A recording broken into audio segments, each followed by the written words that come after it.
Hello, everyone, and welcome back to Nightmare Narratives. I can picture some of you already in bed, maybe some of you just getting home from work. Wherever you are, whatever time it is, I'm glad you're here. If this helps you relax or sleep, please like and subscribe. It means a lot. Now let's get you comfortable, and I'll tell you tonight's story. My name is Patricia Stormcrow, but everyone calls me Rock Spider. I've been a park ranger at Seneca Rocks for 14 years now. That's a long time to spend looking up at those tall, white stone cliffs that rise 900 feet into the West Virginia sky.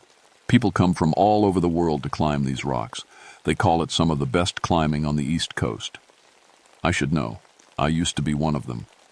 Before I became a ranger, I was a professional climber. That was before the accident that killed my whole team. That was before I learned that some things are better left alone. But I'm getting ahead of myself. It was August 1989, and the climbing season was at its peak. Every weekend, cars packed the parking lot. Climbers would get up before dawn, load their ropes and gear, and head up the trails to challenge the rock. Most of them were good people, respectful, careful, following the rules. They'd wave when they saw me making my rounds, ask about weather conditions, thank me for keeping the trails clean. I loved that job. After losing my team on a climb in Colorado 3 years earlier, working as a ranger felt like a way to give back. I could use my climbing skills to help people, to teach them to be safe on the rock. I'd done over 500 rescues in my time there. Broken bones, stuck climbers, equipment failures. I'd seen it all, or so I thought. The thing about Seneca Rocks is that it's not just any old cliff. The Seneca people who lived here first called it sacred. They had stories about the rocks, legends passed down for hundreds of years. Old Joseph Windwalker, who worked at the visitor center, would tell tourists about the spirits that lived in the stone, how the rocks demanded respect, how they could be dangerous to those who didn't listen. I always thought those were just stories to make the tourists more careful, something to make them thin. Think twice before taking stupid risks. I wish I'd listened more carefully. The first sign that something was wrong came on a Tuesday morning in late August. I was doing my usual safety check of the most popular climbing routes. Nelson Rocks, the Gun Site, Old Man's Route. I'd climbed them all hundreds of times. I knew every handhold, every crack, every place where the rock changed color. But that morning, something was different. On Old Man's Route, there was a handhold that hadn't been there before. Not a new chip in the rock or a piece that had broken off, a completely new grip, carved deep into the white quartzite like it had always been there. But I knew it hadn't. I'd climbed that exact spot the week before. I stood there for 10 minutes, staring at that hold.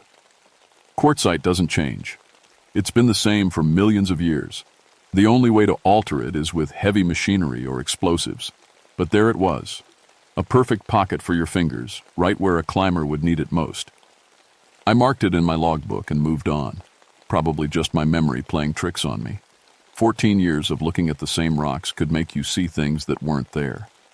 But that night, I couldn't sleep. I kept thinking about that hold, the way it was positioned so perfectly. The way the rock around it looked worn, like hands had been gripping it for years. The next morning, I got a call on my radio. Rock Spider, we've got a situation on the south face. Climber took a fall, but his partner can't find him anywhere. I grabbed my rescue gear and hiked out to the base of the cliff. 2 climbers stood there, a man and woman in their 30s, both experienced from the look of their equipment. "He was right above me," the woman said, her voice shaking. "Maybe 30 feet up." I heard him yell, then silence. When I looked up, he was gone. I studied the cliff face above us.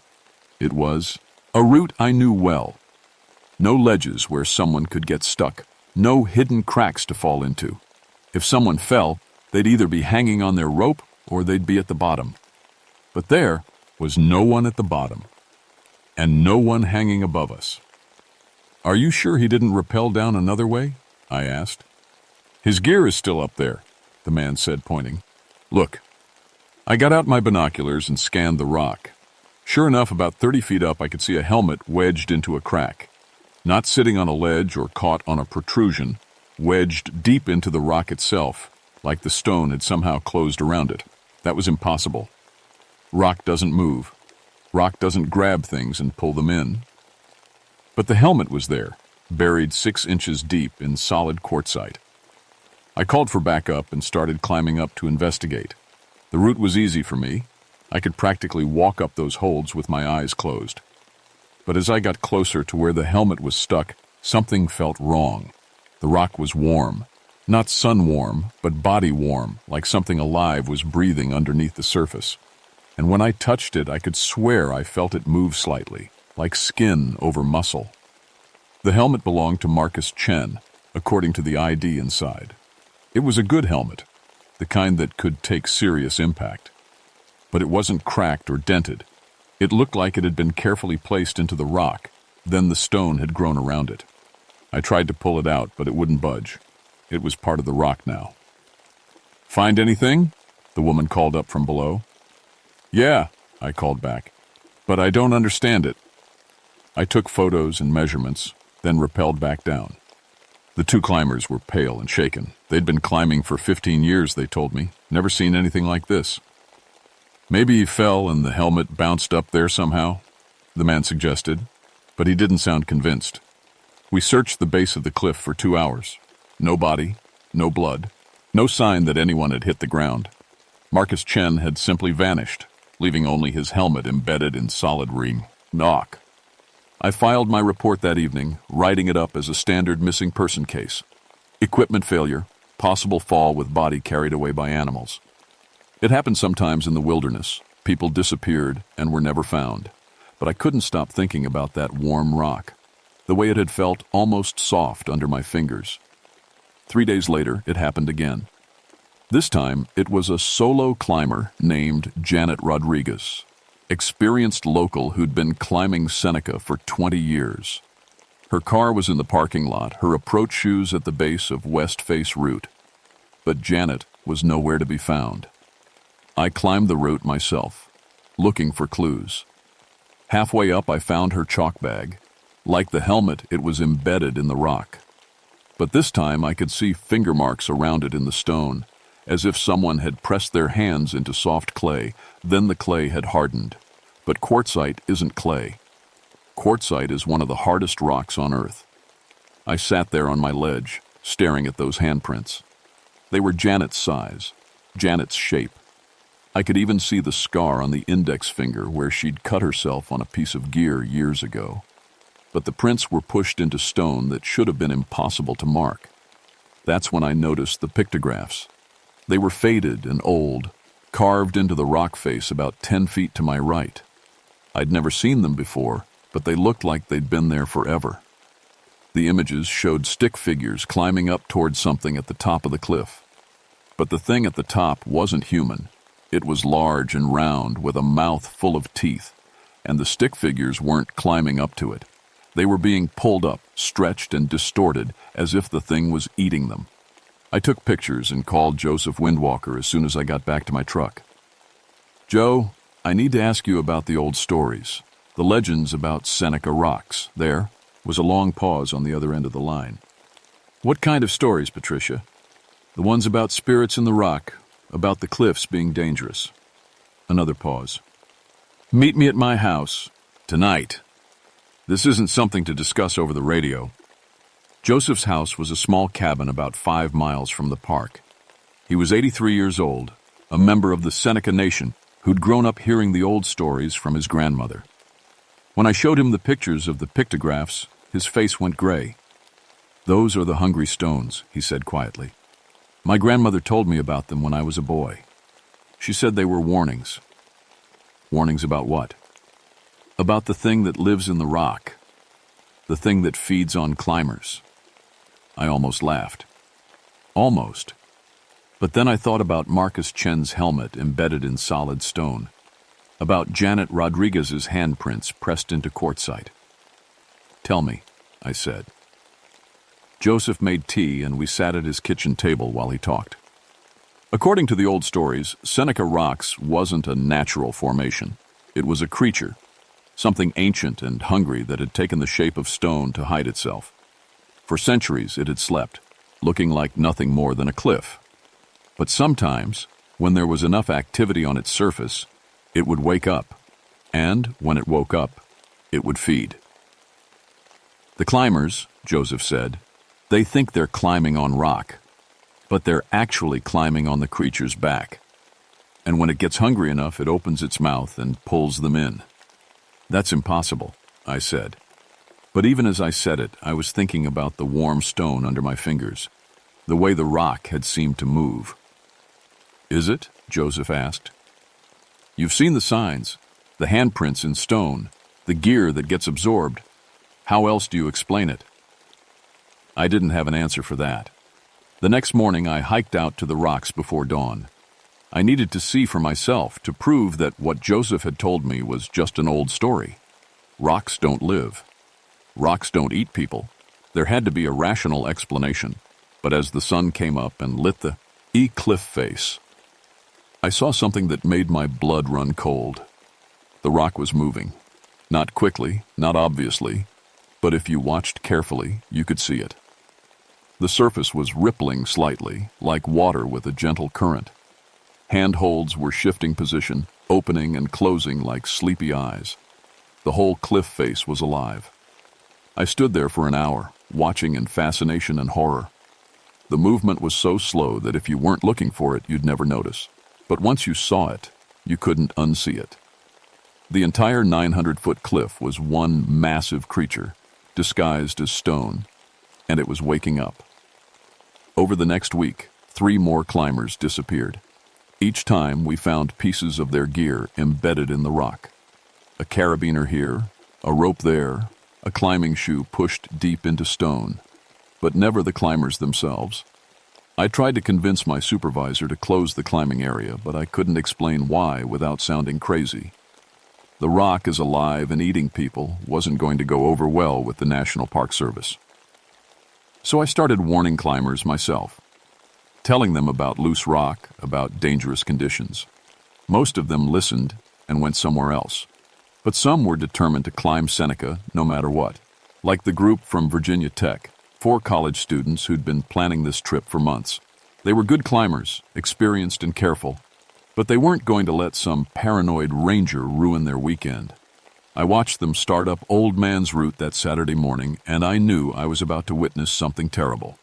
The first 3 made it up without problems. They were climbing with ropes, moving carefully, taking their time. But when the 4th student, a kid named Tommy, started up behind them, the rock began to change. I was watching through binoculars from the parking lot. At first, it just looked like Tommy was having trouble finding holds. He'd reach for one spot, then move his hand to another. But as I watched more carefully, I realized the holds were moving.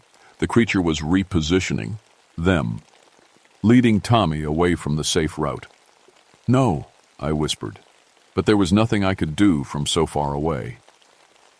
Tommy followed the false holds, not realizing he was being led into a trap. His friends above him were shouting encouragement, telling him he was doing great. They couldn't see what I could see, that the rock face was slowly forming into the shape of a mouth. When Tommy reached what he thought was a good rest spot, the rock closed around him. It happened fast, but not so fast that I couldn't see every detail. The stone flowed like thick honey, wrapping around Tommy's legs, then his waist, then his chest. He had time to scream once before the rock covered his face. His friends above thought he'd fallen. They spent 20 minutes yelling for him, looking down the cliff face, setting up a rescue system. But Tommy wasn't falling. He was being digested, pulled slowly into the creature's body. By the time I got rescue teams to the base of the cliff, there was nothing left but a smooth patch of rock where Tommy had been. His friends were hysterical, insisting he'd been right there a minute ago, but the stone showed no sign that anyone had ever touched it. That night, I couldn't stand it anymore. I drove back to Joseph's house. "It's getting stronger," I told him, "more active. And I think it's because of all the climbing activity. We're feeding it." Joseph nodded grimly. "My grandmother said the same thing. The more people who climb on it, the hungrier it gets. And the hungrier it gets, the more active it becomes. How do we stop it? The old stories say there's a way, a covenant between the creature and the Seneca people. If the proper rituals are performed, The creature will accept offerings instead of hunting randomly. What kind of offerings? Tobacco, sage, sometimes blood. He looked at me seriously.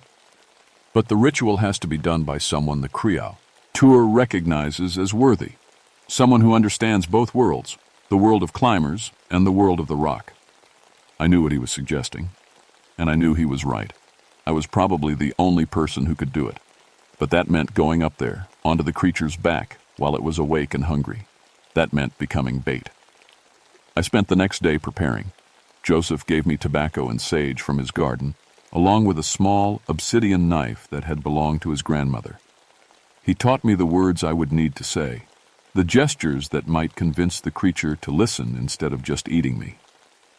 Remember, he said, this thing is old and intelligent. It's not just a mindless monster. It can be reasoned with if you approach it with respect.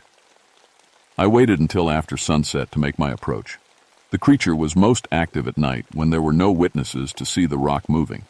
If I was going to make contact, it had to be when it was fully awake. The trail to the base of the cliff had never seemed longer. Every shadow looked like something watching me. Every sound in the forest made me jump. But I kept walking, carrying my climbing gear and Joseph's ritual items.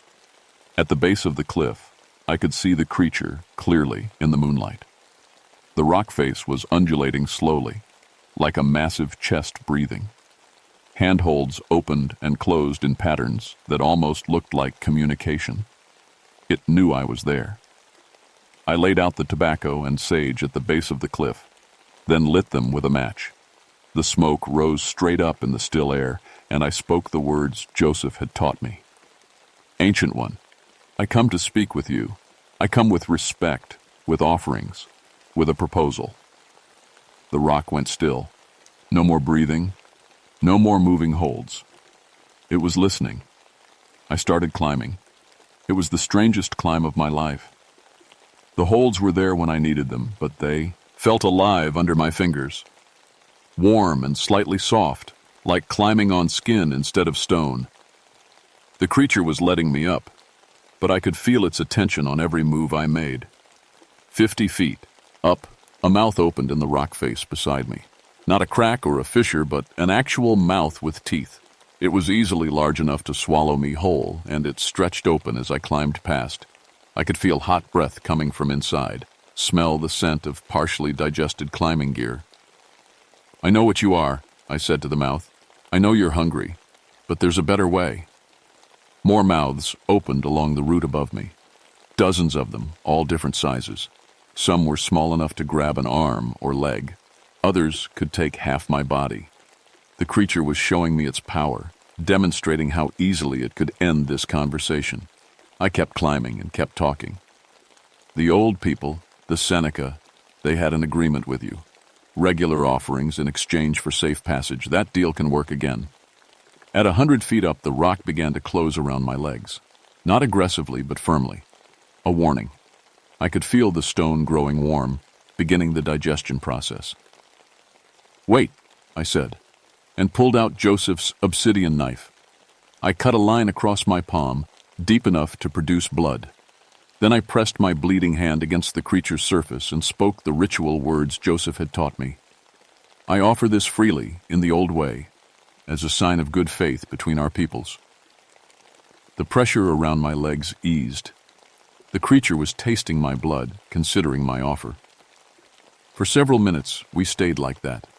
Me clinging to the rock face with one bleeding hand pressed against living stone. I could feel something vast and alien examining me, weighing my sincerity, deciding whether I could be trusted. Finally, the rock began to change. Instead of mouths and teeth, the surface formed patterns, spirals and lines that looked almost like writing. The creature was trying to communicate in return. I studied the patterns, trying to understand. Some looked familiar from the picto, graphs I'd seen. Others were completely alien, but gradually I began to make sense of them. The creature was telling me its story. It had been asleep for hundreds of years, dreaming stone dreams in the earth. But the vibrations from all the climbers, the metal gear scraping against its surface, the constant activity, all of that had slowly awakened it. And when it woke up, it was starving. It didn't want to hurt people, but it was so hungry, and the climbers were right there, warm and alive and pressing themselves against its surface. How could it resist? But yes, it remembered the old agreement with the Seneca people, regular offerings in exchange for restraint. It could work with that. "Once a month," I said. "Tobacco, sage, and a blood offering. I'll make sure it happens. But you have to stop hunting the climbers." The pattern shifted, showing agreement. But there was a condition. I had to stay. Not forever, but until the creature was sure the agreement would be honored. I would be its guarantee, its insurance policy. If the offerings stopped coming, it would have me as payment. I looked down at the ground, 100 feet below.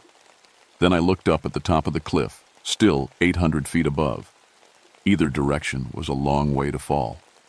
But I thought about Tommy, about Marcus and Janet, and all the others who had disappeared. I thought about the climbers who would come here in the future, trusting that the rock would keep them safe. "Okay," I said, "I'll stay." The creature's surface formed what might have been a smile.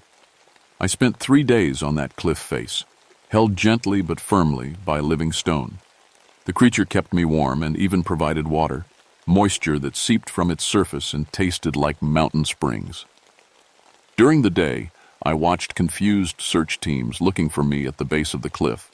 At night, I watched the stars and felt the ancient intelligence beneath me, dreaming its slow, geological dreams.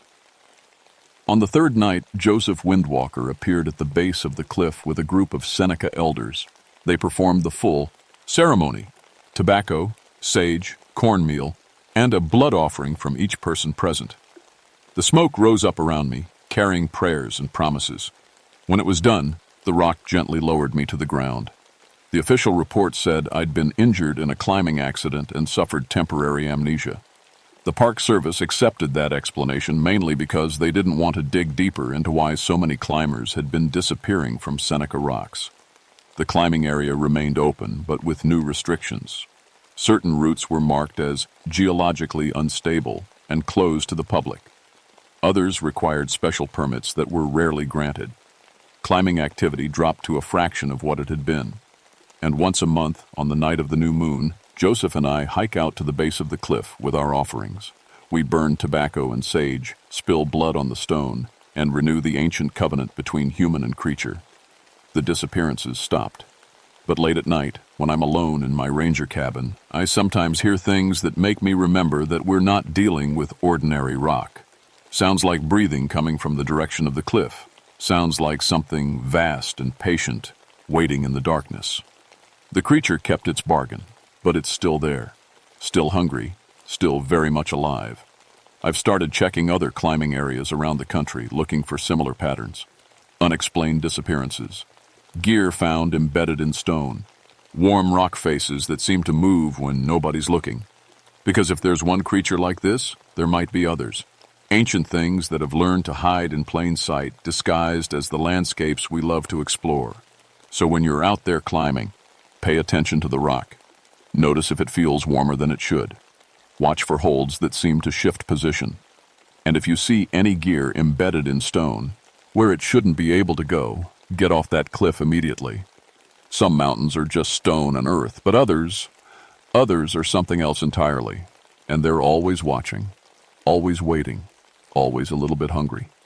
My name is Patricia Stormcrow, and for 27 years now I've been keeping a promise to something that should not exist. Every month, I feed the thing that lives in Seneca rocks, and every month it lets our climbers go home alive. But the covenant is only as strong as the people who honor it. When I'm gone, someone else will need to take my place.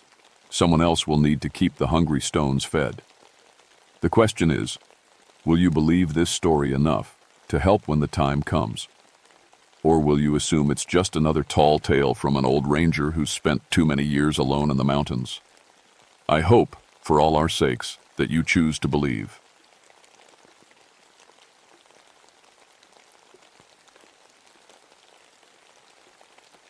My name is Margaret Ironwolf, but everyone calls me Maggie. I've been a ranger in these West Virginia mountains for 13 years now. My dad was German, my mom Cherokee, and they both taught me that the wilderness has its own rules. You respect them, or you get hurt.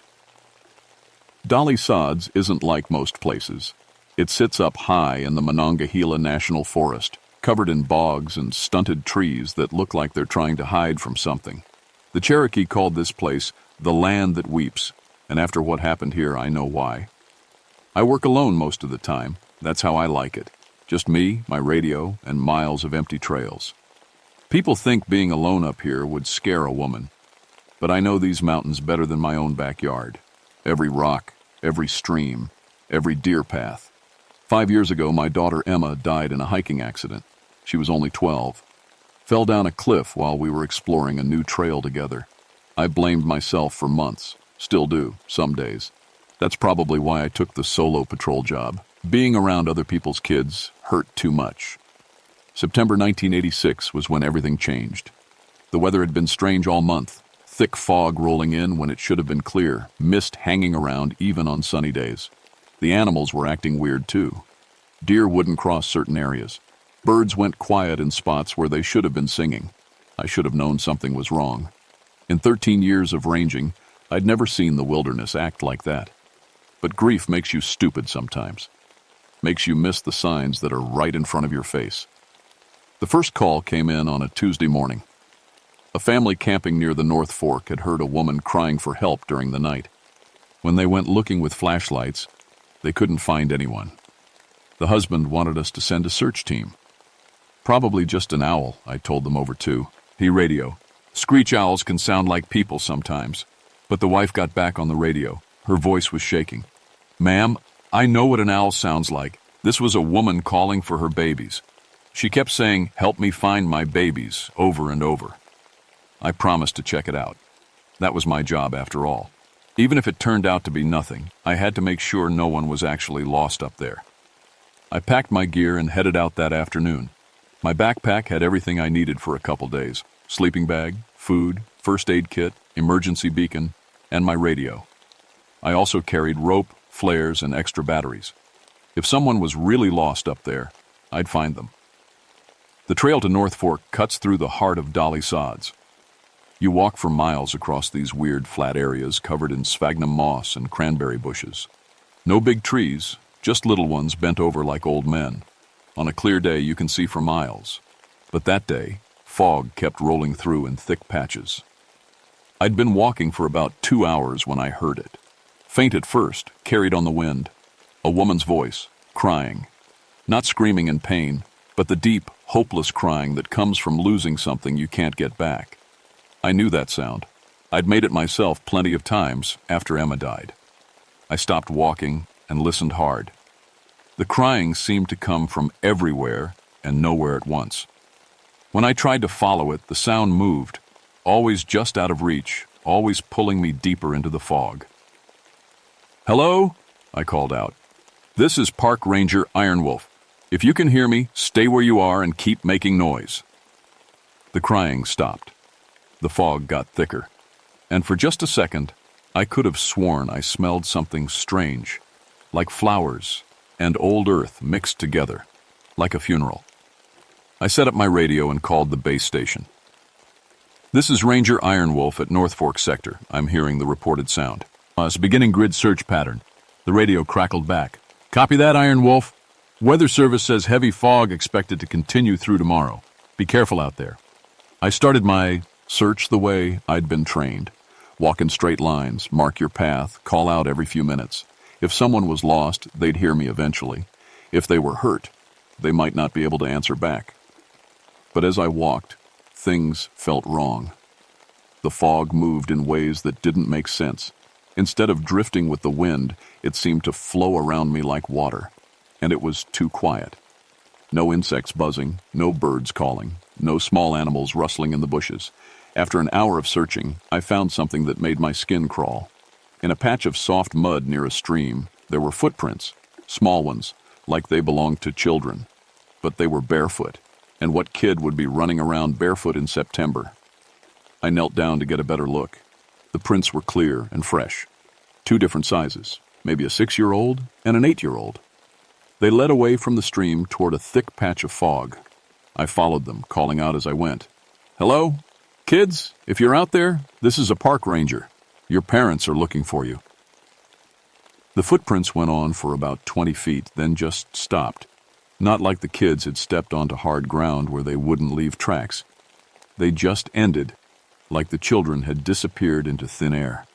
I stood there staring at the last footprint, trying to make sense of it. That's when I heard the crying again. But this time, it was different, closer, and there were words mixed in with the sobs. "My babies.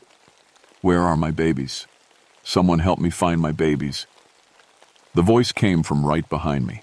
I spun around, my hand moving to the pepper spray on my belt. There was nothing there but fog, but I could smell that funeral flower smell again, stronger now. "Ma'am, I'm a park ranger," I called out. "If you're lost, I can help you. Just keep talking so I can find you." "Find my babies," the voice said. It sounded like it was foaming from inside my own head now. "Help me find my babies." That's when I saw her, just for a second, through a gap in the fog. A woman in a white dress standing about 30 feet away. Her long black hair hung down around her face, and she was reaching out toward me like she was begging. I blinked and she was gone. My radio crackled to life. Another camper calling in. "We can hear that woman again. She's crying somewhere near Beaver Dam Trail, about 2 miles from where the first family heard her." I looked at my watch. It would take at least an hour to hike 2 miles from where I was standing. There was no way the same woman could be in both places, unless there were 2 lost people, or unless... I shook my head. No, there had to be a logical explanation. Maybe the fog was playing tricks with sound, making voices carry farther than they should. Maybe it was echoing off the rocks in weird ways. But as I packed up my gear to head toward Beaver Dam Trail, I kept thinking about those footprints, about the way they just stopped, about the woman in white who had appeared and disappeared like smoke, and about the smell of funeral flowers in a place where no flowers grew. I'd been a ranger for 13 years. I'd seen bear attacks, lightning strikes, people lost for days in the wilderness. I thought I'd seen everything these mountains could throw at me. I was wrong. The hike to Beaver Dam Trail took me through the deepest part of Dolly Sods. The fog was so thick I could barely see 10 feet ahead. I had to use my compass to stay on track, checking it every few minutes to make sure I wasn't walking in circles. Halfway there, I found them. A family of 4 from Virginia, all huddled together near a big rock. The parents looked scared, and their 2 kids were crying. "Thank God," the father said when he saw me. "We've been hearing this woman all night. She keeps walking around at our campsite, crying for her children. But every time we look, there's nobody there." "When did it start?" I asked, pulling out my notepad. "Around midnight," the mother said. She was holding her daughter tight. "At first we thought it was just the wind. But then we heard her talking, asking for help, begging someone to bring back her babies." The little girl looked up at me with big, scared eyes. "She touched my tent," she whispered. "I felt her hand through the fabric. It was so cold." I checked their campsite. Sure enough, there were handprints on the outside of their tent. But they weren't normal handprints. They looked old somehow, like they'd been pressed into the fabric a long time ago and just now showed up. "Pack up your stuff," I told them. "I'm escorting you back to the main trail." As we walked, the father told me more. The strangest thing was, she seemed to know about our kids. She kept saying their names, Sarah and Tommy, but we never told anyone their names. We just got here yesterday. My blood went cold. I looked at the 2 children walking ahead of us. Sarah looked about 6, Tommy maybe 8, the same ages as those footprints I'd found by the stream. We made it back to the main trail without any more incidents. I radioed for another ranger to come pick up the family and drive them out of the forest. As they left, the mother grabbed my arm. "Be careful out there," she said. "Whatever that thing is, it's not human, and it's looking for something." After they left, I should have hiked back to base, should have filed my report and let the day shift handle any other calls. But I couldn't stop thinking about those footprints, about the woman in white, about the way she'd said the children's names. Instead, I headed back into the wilderness. If someone was really out there, lost, hurt, or worse, I needed to find them. That's when things got bad. I was following an old deer trail when I heard children laughing. Happy sounds like kids playing tag or hide and seek.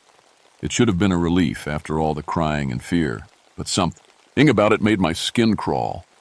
I followed the laughter through a thick patch of pine trees. It led me to a small clearing I'd never seen before, even though I'd been ranging these trails for years. In the center of the clearing there was an old fire pit, but not the kind campers make. This one was built from stones arranged in a careful circle with symbols scratched into some of them. Around the fire pit, someone had arranged children's toys. A teddy bear with one eye missing, a wooden doll with carved hair, a small leather ball. But these weren't modern toys. They looked old, really old, like they'd been sitting there for decades. The laughter was coming from the toys. I stood there staring, trying to make sense of what I was seeing. That's when I noticed the bones. Small ones, scattered around the edge of the clearing. They looked human. My hands shook as I reached for my radio. "Base, this is Iron Wolf. I need a crime scene team at my location immediately. I've found something." But before I could give my coordinates, the radio went dead. Not static, not interference, just silence. The laughter stopped too. Everything went quiet except for the sound of my own breathing. Then I heard footsteps behind me. Slow, careful steps, like someone trying not to make noise. I turned around, my hand on my pepper spray. The woman in white was standing at the edge of the clearing, but now I could see her clearly. Her dress was old-fashioned, like something from 100 years ago. Her feet were bare and muddy, and her face was the saddest thing I'd ever seen. Tears ran down her cheeks, but her eyes were empty, like she'd been crying so long she'd forgotten how to stop. "You took them," she said. Her voice was like wind through dead leaves. "You took my babies away." "I didn't take anyone," I said, trying to keep my voice steady. "I'm here to help. Tell me what happened." She stepped closer. With each step, the temperature dropped. I could see my breath now, even though it had been warm a few minutes ago. "The soldiers came," she said. "They brought sickness. My children. She reached out toward me and I saw her hands. They were covered in mud and what looked like old blood. As she got closer, I could smell death on her. Not just funeral flowers anymore. The real thing. "Give them back," she whispered. "Give me back my babies." I backed away, but there was nowhere to go. The trees around the clearing seemed to bend inward, trapping me. The fog rolled in again, thick and cold. "I don't have your children," I said, "but I can help you find them. Tell me their names." She screamed then. Not a human sound, but something that came from deep in the earth.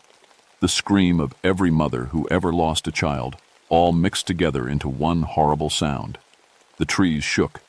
The old toys scattered. And I ran.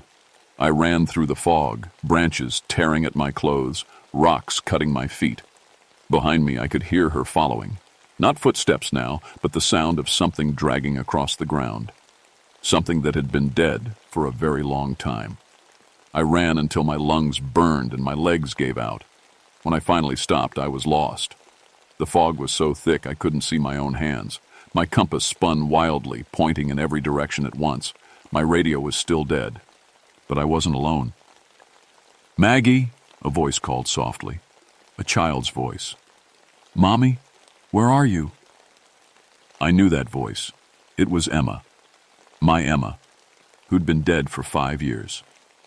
"Emma," I whispered. "I'm lost, Mommy. I can't find my way home. Will you help me?" Through the fog, I saw a small figure, a girl with brown hair and a pink backpack. The same backpack Emma had been wearing the day she died. Every part of me wanted to run to her, to hold her one more time, to tell her how sorry I was that I couldn't save her. But something was wrong. Emma's feet weren't touching the ground, and her eyes were empty, just like the woman in white. "You're not Emma," I said, tears running down my face. "Emma's dead." "I know," the thing that looked like my daughter said. "But you can be with me now. She wants all the mothers to be together, all the mothers who lost their babies.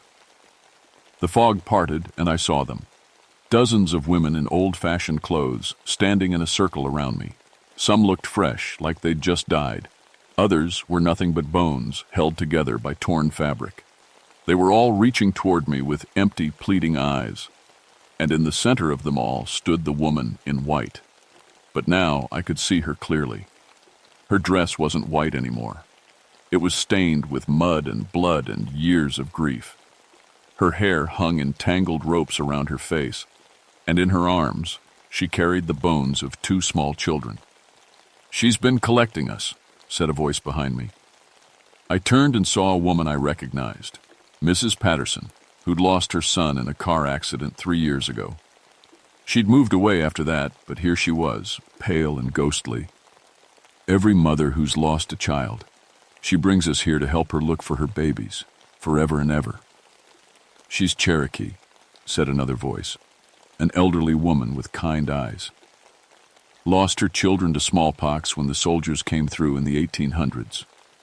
She's been waiting here ever since, calling to the mothers, collecting our grief." The woman in white stepped forward. Up close, I could see that she'd once been beautiful. But 200 years of mourning had worn her down to nothing but sorrow. "Join us," she said, holding out her hand. "Help me find them. Help me bring them home." Her touch was ice cold, but it came with something else. A wave of grief so powerful it brought me to my knees. I felt her loss like it was my own. The helplessness of watching your children die. The rage at a world that would let such things happen. The desperate hope that somehow, if you just kept looking, you could bring them back. I understood her. God help me. I understood her completely. "Yes," I whispered. "Yes, I'll help you." But as the cold spread up my arm, I heard something else. A voice from deeper in the fog. A man's voice, speaking Cherokee. "Envy agayudi," he said. "Crying one. It's time to let them go." The woman in white spun around, hissing like an angry cat. Standing at the edge of the circle was Mike Ghosthorse, my backup ranger. He was Cherokee, too, and he wore traditional clothes instead of his uniform. In his hands, he carried sage and tobacco. "The children are at peace," he said calmly. "They've been at peace for 200 years. It's time for you to find peace, too." "No!" she screamed. "They need me. They're lost." "They're not lost," Mike said. He started walking toward us, chanting in Cherokee. "They're waiting for you to let them go. They're waiting for you to stop hurting other mothers." The circle of ghostly women began to fade. Some looked relieved. Others just looked tired. "She feeds on grief," Mike called to me. "Your grief and theirs. The more mothers she collects, the stronger she gets. But grief isn't meant to last forever, Maggie. It's meant to transform into love." I thought about Emma then, not about the day she died, but about all the days she lived. Her laugh when I'd push her on the swings, the way she'd hug me when she was scared, the proud smile on her face when she learned to ride her bike. Emma had been more than her death. She'd been joy and curiosity and love, and she wouldn't want me to spend forever trapped in this place of sorrow. I pulled my hand away from the woman in white. "I love my daughter," I said, "but she's gone, and she wouldn't want me to hurt other people because I miss her." The woman screamed again, but this time it was different. Not just rage, but pain. Real, human pain. Mike began a traditional Cherokee funeral song. As he sang, he scattered tobacco around the clearing. The smell of it mixed with the sage smoke and somehow made the air feel cleaner. "Your children out and they're safe," he told the woman in white. "They don't need you to keep crying for them. They need you to celebrate the life they had, not mourn the life they lost." She looked at the bones in her arms.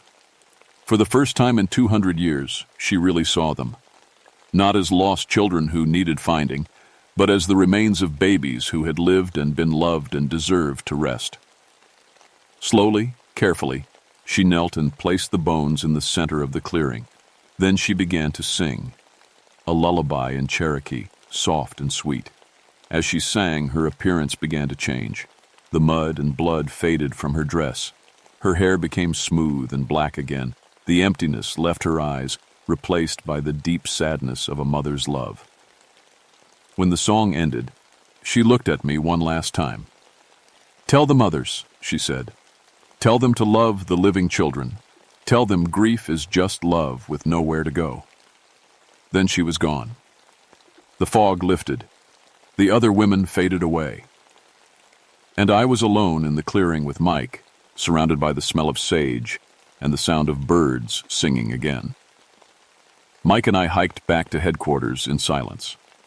It took the rest of the day for me to file my report, the official version, anyway.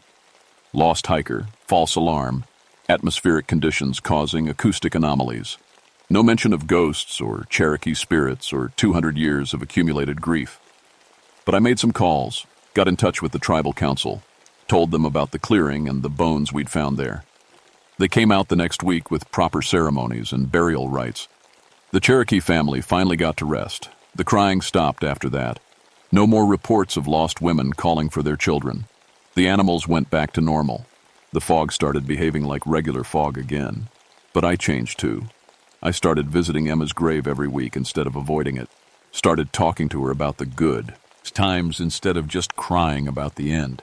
I even put up some of her drawings in my office, the ones where she'd drawn us hiking together, both of us smiling. I kept working solo patrol, but now I carry tobacco and sage in my pack along with the first aid kit. Mike taught me some of the old prayers, the ones that help lost spirits find their way home, just in case. Because the thing is, those mountains are old, really old, and they hold memories the way swamps hold water. Sometimes those memories get stuck, like the Cherokee woman did. Sometimes they need help moving on. People ask me if I believe in ghosts now. I tell them I believe in grief. I believe it can eat you alive if you let it. I believe it can trap you in one terrible moment and make you forget all the good moments that came before. But I also believe in love, the kind that lasts after someone's gone, the kind that wants the best for people, even when it hurts to let them go. Emma's been gone 5 years now. I still miss her every day. But I don't stay awake at night trying to figure out how to bring her back anymore. Instead, I remember how she laughed, how she wasn't afraid of anything, how she made every day brighter just by being in it. That's not grief anymore. That's love. And love doesn't trap you. Love sets you free. I still patrol Dolly Sods alone.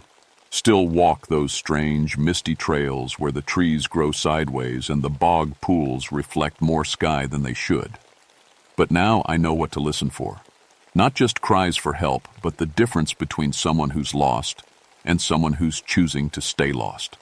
Because sometimes people need to be found, and sometimes they need to be taught how to stop looking.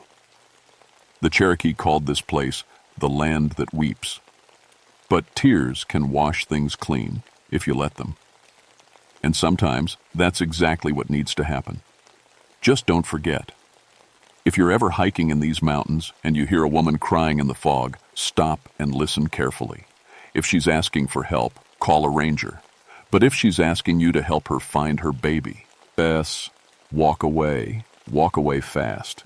Some kinds of grief are catching, and once they get hold of you, they don't like to let go.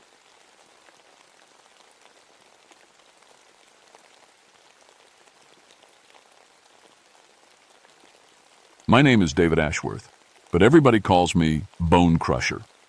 I've been a ranger in the Monongahela National Forest for 16 years now, and let me tell you something. I've seen things that would make your hair turn white, but nothing, and I mean nothing, prepared me for what happened in the Cranberry Wilderness back in March of 1991. I'm 41 years old, former military police, and I know bones. Sounds weird, right? But when you spend your days tracking poachers and investigating wildlife crimes, you learn to read death like a book. A broken deer leg tells you about a bad shot. Scattered elk bones show you where the wolves fed. Clean cuts on antlers mean someone took a saw to them after the kill. The Cranberry Wilderness is no joke. 47,000 acres of roadless land in West Virginia, where the nearest town is 60 miles of rough mountain road away. When you're out there, you're really out there. Just you, the trees, and whatever's hiding in the shadows between them. March in Cranberry means the snow's melting, and that's when the ground gives up its secrets. Bodies of animals that died in winter start showing up. Old campsites emerge from snowdrifts, and sometimes you find things that make you wish winter had lasted a little longer. That's when I got the call about the bone gardens. Ranger Ashworth? The voice on my radio was shaky, young. This is Tom Phillips. My girlfriend and I were hiking near Cow Pasture Trail and we found something bad. I'd heard fear in people's voices before. Bear encounters, getting lost, broken bones on the trail. But Tom's voice had something else in it, something that made my stomach drop. What kind of something, Tom? Bones, sir. Lots of them. But they're arranged, like someone built something with them, and some of them look human. I told Tom to mark his location and get out of there. Don't touch anything. Don't take pictures. Just get back to your car and wait for me. The drive to Cow Pasture Trail took an hour on those winding mountain roads. Snow was melting everywhere, creating little streams that ran across the asphalt like veins. The radio crackled with static. It always did up here. Cell phones were useless. If something happened, you were on your own. Tom and his girlfriend Sarah were waiting by their beat-up Honda, both looking like they'd seen a ghost. Tom was maybe 22, college kid from Virginia Tech. Sarah kept her arms wrapped around herself, even though it wasn't that cold.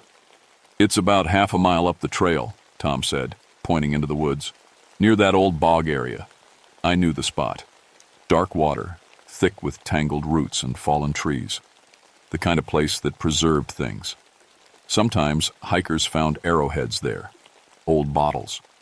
Once somebody found a Civil War canteen, but I had a feeling we weren't dealing with historical artifacts.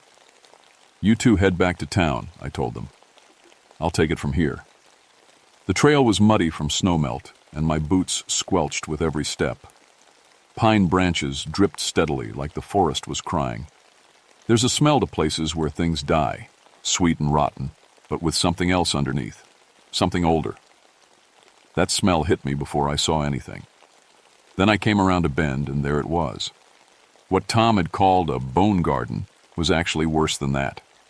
Someone had taken bones, lots of them, and built structures, not random piles, but deliberate constructions that looked almost like altars. 3 different sites, each about 20 feet apart. The bones were arranged in perfect circles, with what looked like a shrine in the center of each one. Animal skulls, deer, bear, maybe wolf, were placed at specific points like compass directions. And mixed in with the animal bone were others, longer ones, smoother ones, human bones. I've got forensic training and I know a human femur when I see one. These were old, stained brown by bog water, but definitely human. The kind of bones you find in old battlefields. And this area had seen its share of battles.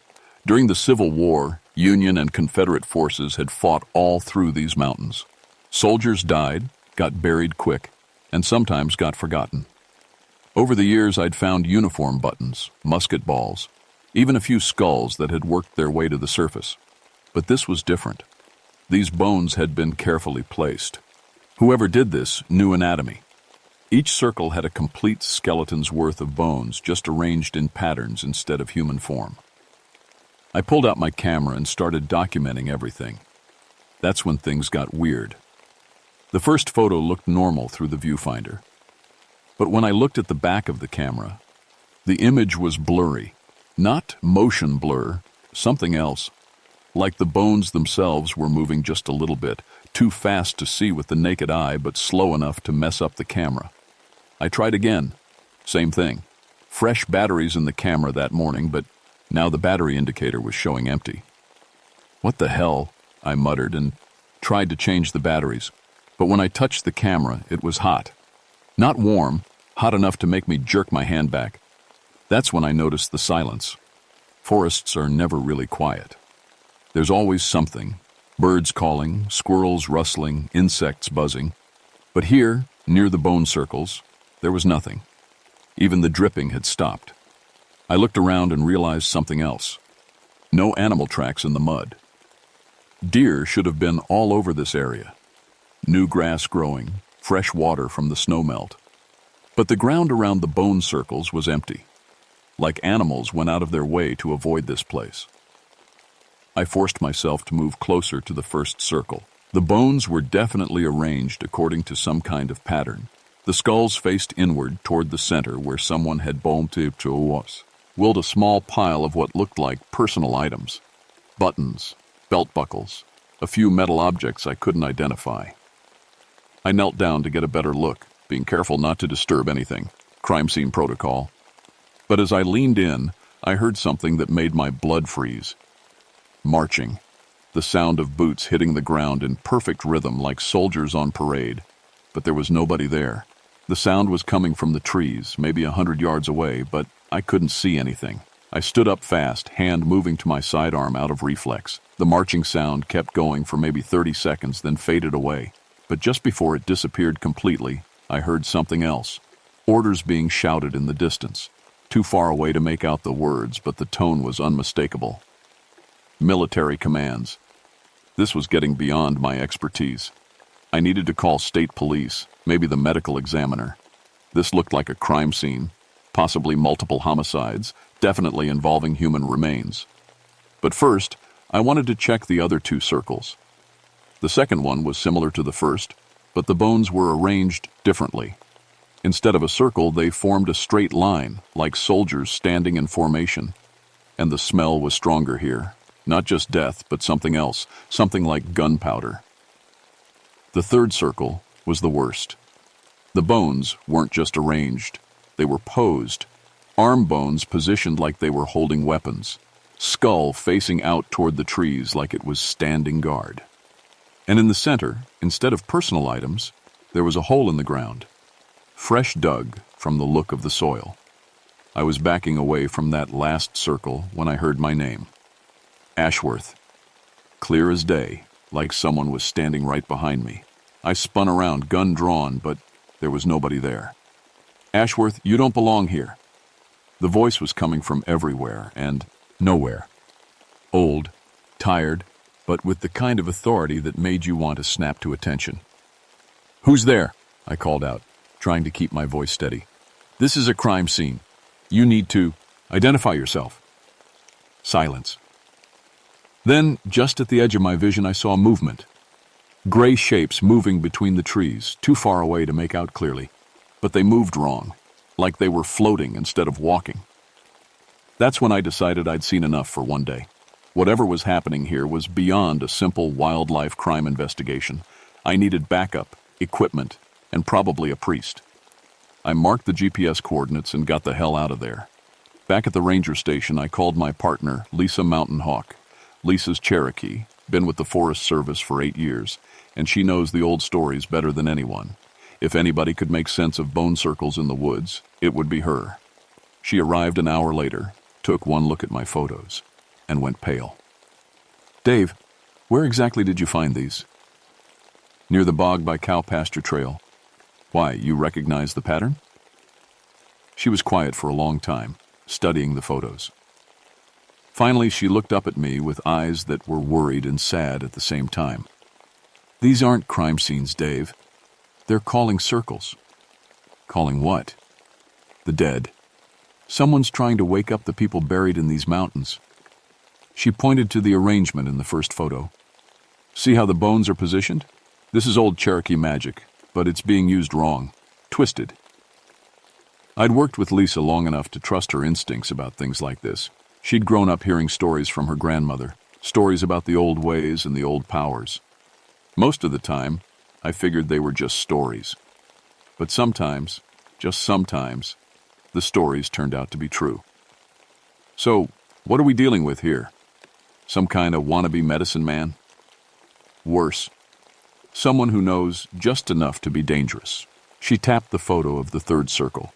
This one here? That's not Cherokee. This is something else.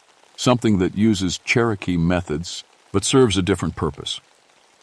Before I could ask what she meant, my radio crackled. Ranger Ashworth, this is dispatch. We've got another missing hiker report. Female, age 26, was supposed to check in with her boyfriend yesterday. Last known location was Cranberry Wilderness. My stomach dropped. Where in Cranberry? Cow pasture trail area. Lisa and I looked at each other. That was too much of a coincidence. We drove back out there together, this time with full search and rescue equipment. Flashlights, GPS, first aid kit, and both of us carrying weapons.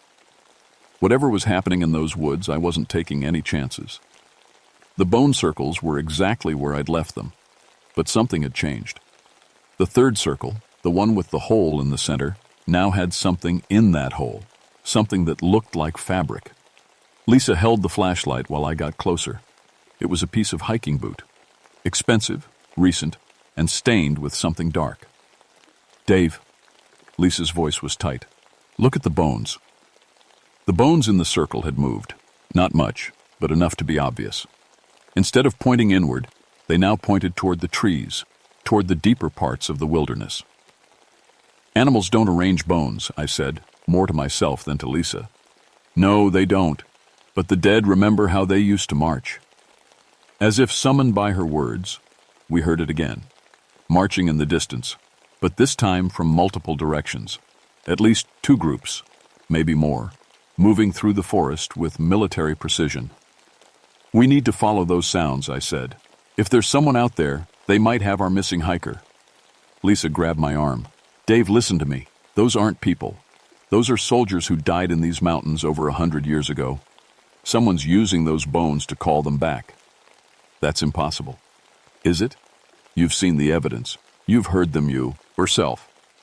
I wanted to argue, but she was right.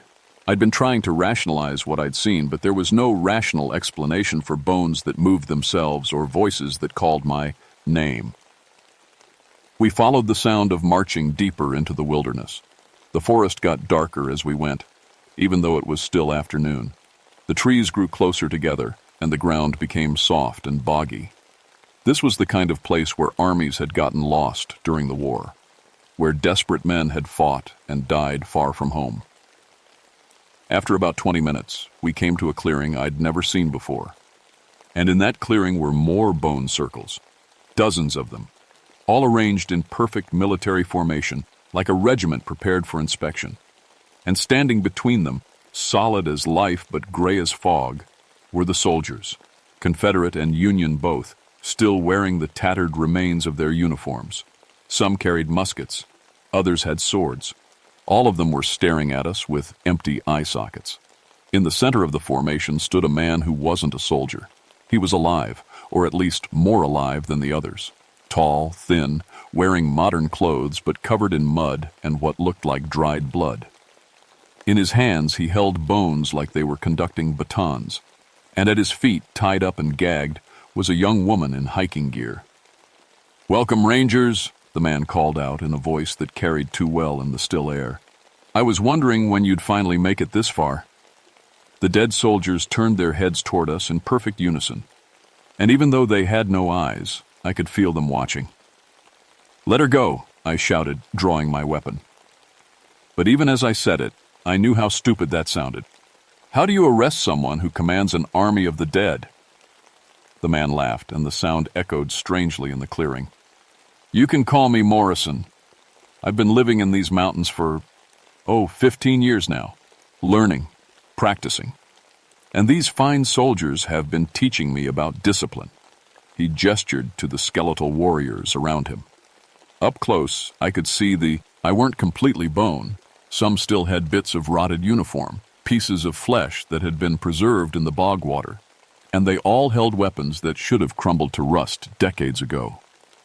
You see, Rangers, this wilderness is built on a foundation of the unquiet dead. Thousands of men died here during the war, buried quick, forgotten fast. But death has a memory. Lisa stepped forward, and I noticed she'd put away her gun. Instead, she was holding something small in her hand. "You're using Cherokee bone calling, but you're doing it wrong. This isn't how the power works." Morrison's eyes narrowed. The Cherokee way wasn't strong enough. Too much respect for the dead, not enough control over them. I've improved the method. You've corrupted it, Lisa said firmly. And you've trapped these men in their worst moment. They died fighting, so they have to keep fighting. Forever. That's when I understood what I was seeing. These weren't just reanimated corpses. They were soldiers caught in an endless loop of their last battle. Confederate and Union forces, still fighting the same war that killed them over a century ago. And Morrison was using their eternal conflict to power his necromancy. The missing hikers, I said. You've been feeding them to this army. Recruiting them, Morrison corrected. Fresh bones, fresh spirits, fresh soldiers for the cause. Though I have to break them first. The living don't take orders as well as the dead. The bound woman at his feet struggled against her ropes and made muffled sounds through her gag. I could see the terror in her eyes, but something else too. She was trying to tell us something. That's when I noticed the other bone circles had fresh additions. Modern boots, hiking gear, belt buckles that didn't belong to Civil War soldiers. You son of a bitch, I whispered. How many? Enough to fill out the ranks. A proper army needs proper numbers. Morrison raised the bones in his hands like a conductor preparing for a symphony. And now, it needs proper officers. The dead soldiers started moving. Toward us, weapons raised. But they moved wrong, jerky and unnatural, like marionettes controlled by an amateur puppeteer. That gave me an idea. Lisa, I said quietly. These soldiers died following orders, right? Right. So they still respond to military command? Before she could answer, I stepped forward and snapped to attention. 16 years as a military police officer had ingrained certain responses deep in my bones. Attention, I barked in my best drill sergeant voice. Every skeletal soldier stopped moving, their weapons lowered slightly. Even Morrison looked surprised. Company, halt! The dead army froze in place. Morrison waved his bone batons frantically, but the soldiers weren't responding to him anymore. They were responding to proper military authority. What are you doing? Morrison screamed. Something you never learned, I said, walking slowly toward the center of the formation. You can't command soldiers if you've never been one. I could feel the weight of all those empty eye sockets watching me. But there was something else now. Recognition. These men had died as soldiers, and some part of them still remembered what that meant. Company! About face! The skeletal warriors turned as one to face Morrison. Their weapons came up, pointing at the man who had enslaved them. No! Morrison raised his hands, bones clattering. I control you. I called you back. You trapped us, said a voice that came from everywhere and nowhere. Old, tired, but filled with dignity. We were ready to rest. Morrison started backing away, but there was nowhere to go. The bone circles surrounded him, and now the soldiers were closing in. Please, he whispered. I just wanted to understand. I wanted to learn from you. Then learn this, the voice said. A soldier's duty ends with honor, not servitude. That's when I realized what I had to do. These men had died fight. Ingund. They'd been trapped in an eternal battle by Morrison's necromancy, but they weren't monsters. They were soldiers who deserved to finally stand down. Company, present arms! The skeletal soldiers raised their weapons to their shoulders in perfect formation, a final salute. Order, arms! The weapons lowered. Company, dismissed. The effect was immediate. The bones began to crumble, falling apart like they'd been held together by nothing but will and duty. The soldiers' forms wavered, became transparent, and then faded away completely. But as they disappeared, I heard something that will stay with me forever. Dozens of voices speaking in unison. Thank you, sir. Morrison screamed as his power source dissolved around him. The bone batons in his hands cracked and fell to pieces. Without the necromantic energy to sustain them, the bone circles collapsed. Lisa was already moving toward the bound woman, cutting her free with her knife. The hiker was alive, terrified, but unharmed. She'd been Morrison's next recruit, but we'd gotten there in time. Morrison himself tried to run, but he didn't get far. 15 years of living wild in the mountains had made him strong, but he was still just one man against two trained law enforcement officers. We had him in custody within minutes. The official report listed Morrison as a serial killer who had murdered at least 6 hikers over a 15-year period. The bone arrangements were described as elaborate ritualistic displays designed to intimidate and disorient victims. The archaeological team that came in later found significant Civil War battlefield remains and recommended the area be designated as a historical site. Nobody mentioned the marching sounds or the voices in the wind. Nobody talked about soldiers who fought with weapons that should have been rust and dust a century ago. Some things don't go in official reports, but I know what I saw. And more importantly, I know what I felt in those final moments when the dead soldiers finally laid down their arms. Relief, gratitude, peace, after more than 100 years of unwilling service. Morrison's in prison now, life without parole. Sometimes he writes me letters from his cell, rambling about bone magic and the thin places between life and death. I don't read them anymore. Some knowledge isn't worth having.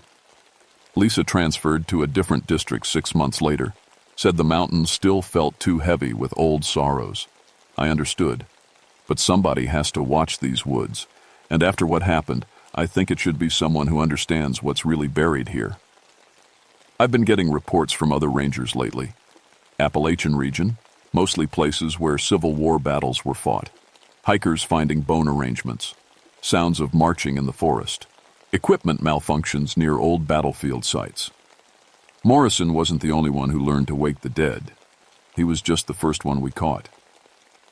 Last week, a ranger in Virginia called me about finding bone circles near the wilderness battlefield. Just like the ones in your report, he said. But these are different somehow, more organized, like whoever built them learned from Morrison's mistakes. I told him what I've learned in the years since Cranberry. Respect the war dead. They've earned their rest. But if someone's disturbing that rest, you need to be ready for more than just law enforcement. You need to be ready to help soldiers remember their honor. Because here's the thing about the dead. They don't forget. They don't forgive. But they can be convinced to find peace if you approach them as what they were. Human beings who answered their country's call and paid the ultimate price. The mountains of Appalachia are full of such men. Most of them sleep quiet in unmarked graves, their service done and their souls at rest. But some are restless. Some are waiting for someone to tell them it's okay to stand down. I'm still here in Cranberry Wilderness, still walking these trails, still listening to the forest. And sometimes, on quiet nights when the wind is just right, I hear them. Not marching this time, just talking among themselves. The way soldiers do when the fighting's over and they're waiting to go home. They're at peace now. But I keep listening, just in case someone tries to wake them up again. Because if they do, those soldiers are going to need an officer they can trust. My name is David Ashworth, and I'm still on duty.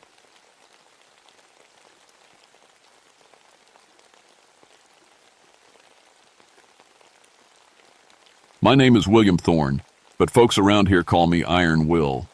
I've been a park ranger for 19 years, walking these Appalachian mountains since I was 27 years old. My daddy was a ranger before me, and his daddy before him. This land is in my blood. I worked the backcountry of Shenandoah National Park in Virginia, mostly around the Skyline Drive area near Stony Man Mountain. It's beautiful country, rolling hills covered in oak and maple, limestone caves that go down deeper than anyone's ever mapped, and stone formations that make sounds when the wind hits them just right. Or wrong, depending on how you look at it. People think being a ranger is all about helping lost tourists and putting out campfires. But out here in the deep woods, 40 miles from the nearest town, it's different. I do search and rescue mostly. When hikers go missing in these mountains, I'm the one they call. I know every trail, every cave, every hollow. I can track a deer through snow or find water in a drought. These skills kept me alive through 3 major mountain emergencies, including that avalanche in '78 that trapped 6 people for 4 days. My radio's loaded with all the right frequencies. I carry GPS equipment, though it doesn't always work right in these mountains. Too many tall peaks and deep valleys. I've got climbing gear, medical supplies, emergency flares, and enough food and water for a week in the field. After 19 years, I know what works and what doesn't. But I never believed the old mountain stories. Every ranger hears them eventually. Tales the Cherokee told about spirits that live in the hollows, things that steal souls and leave empty shells walking around. Old-timers still talk about the empty ones sometimes, usually after a few drinks. I always figured it was just mountain folklore, stories to keep kids from wandering too far into the woods. That all changed in late October 1984. It started as one of those perfect fall days that bring the leaf peepers up from the cities. The maples were burning red and gold, the air was crisp and clean. Indian summer had been hanging around for weeks, keeping things warm and pleasant. Then, overnight, like someone flipped a switch, bitter cold moved in. I woke up that morning, and my breath was steaming in the air inside my cabin. The call came in around 9 a.m. Family of 4, the Hendersons, had gone missing during what should have been a simple day hike. Bob and Sarah Henderson, their 2 kids, Tommy and Lisa, ages 8 and 10. They'd driven up from Richmond to see the leaves. Nice family from what I heard. Bob was a banker, Sarah taught elementary school. Good people who just wanted to show their kids something beautiful. Their car was found still running on the Skyline Drive overlook, driver's door hanging open. Purse still on the front seat, keys in the ignition, radio playing soft country music. Like they'd just stepped out for a minute and planned to come right back. But they never did. I suited up and headed out within an hour. Standard procedure is to start with a 3-person grid search, but the other rangers were dealing with a rock slide on the main trail. It was just me, at least until helicopter support could get there at first light tomorrow. The leaves crunched under my boots as I followed their trail down from the overlook. The Hendersons had good hiking boots.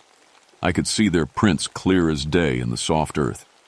Bob's size 11 Timberlands, Sarah's smaller boots, and the 2 kids in matching sneakers. They'd walked single file down the ridge trail, probably looking for a better view of the valley. That's when I found the first strange thing. About a quarter-mile down the trail, near the edge of what locals call Devil's Backbone, a narrow ridge that drops off sharp on both sides. Their footprints just stopped. Not like they turned around or stepped off the trail. They just ended right there in the middle of the path, like the whole family had been lifted up into the air. I circled the area for an hour, looking for where they might have left the trail. Nothing. It was like they'd just vanished into thin air. That should have been my first warning that something was very wrong in these mountains. I set up my base camp near where the footprints ended and started a proper grid search. The sun was getting lower, casting long shadows through the trees. I had maybe 2 hours of good light left. That's when I noticed the silence. In 19 years of walking these mountains, I'd never heard quiet like this. No birds singing, no squirrels chattering, no insects buzzing. Even the wind had stopped. It was like the whole forest was holding its breath. My compass started acting up first. The needle spun in slow circles, never settling on north. Then my GPS unit started showing impossible readings. 1 minute it said I was at 3,500 feet elevation. The next it claimed I was 200 feet below sea level. My radio crackled with static no matter what frequency I tried. I was checking my gear when I saw them. The jackets. 4 jackets.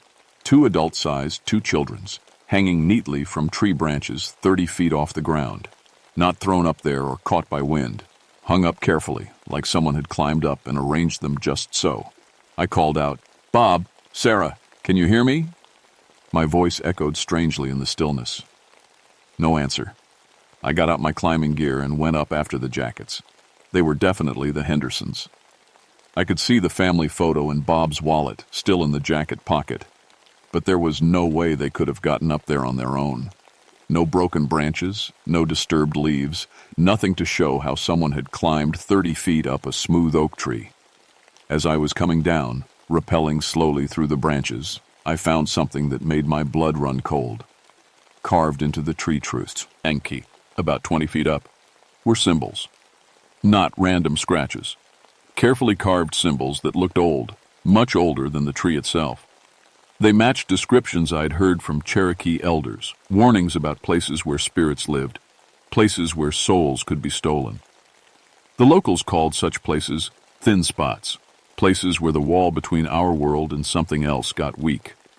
I was starting to think Devil's Backbone might be one of those places. By the time I got back to the ground, the temperature had dropped 20 degrees. Frost was forming on the leaves around me, making patterns that looked almost like human figures reaching out with desperate hands. My breath came out in thick white clouds. That's when I heard footsteps. Slow, careful footsteps coming through the trees toward me. I called out again. "Henderson family? That you?" A man stepped out of the shadows between the trees, middle-aged, wearing khaki pants and a flannel shirt. He looked exactly like the photo I'd seen in Bob Henderson's wallet. "Thank God," I said, moving toward him. "Bob Henderson, I'm Ranger Thorne. Everyone's been looking for you folks. Where are Sarah and the kids?" Bob Henderson smiled at me. It was a perfectly normal smile, the kind a relieved father gives when help finally arrives. But something about it made my skin crawl. "They're back at camp," he said in a flat, empty voice. "We got turned around in the dark. Been waiting for someone to find us." I looked at him more carefully. His clothes were clean. No dirt, no tears, no sign that he'd spent a day and night lost in the mountains. His hair was combed. His shoes weren't even scuffed. "Where's your jacket, Bob?" I asked. "It's pretty cold out here." He looked down at himself like he'd just noticed. "Must have dropped it somewhere.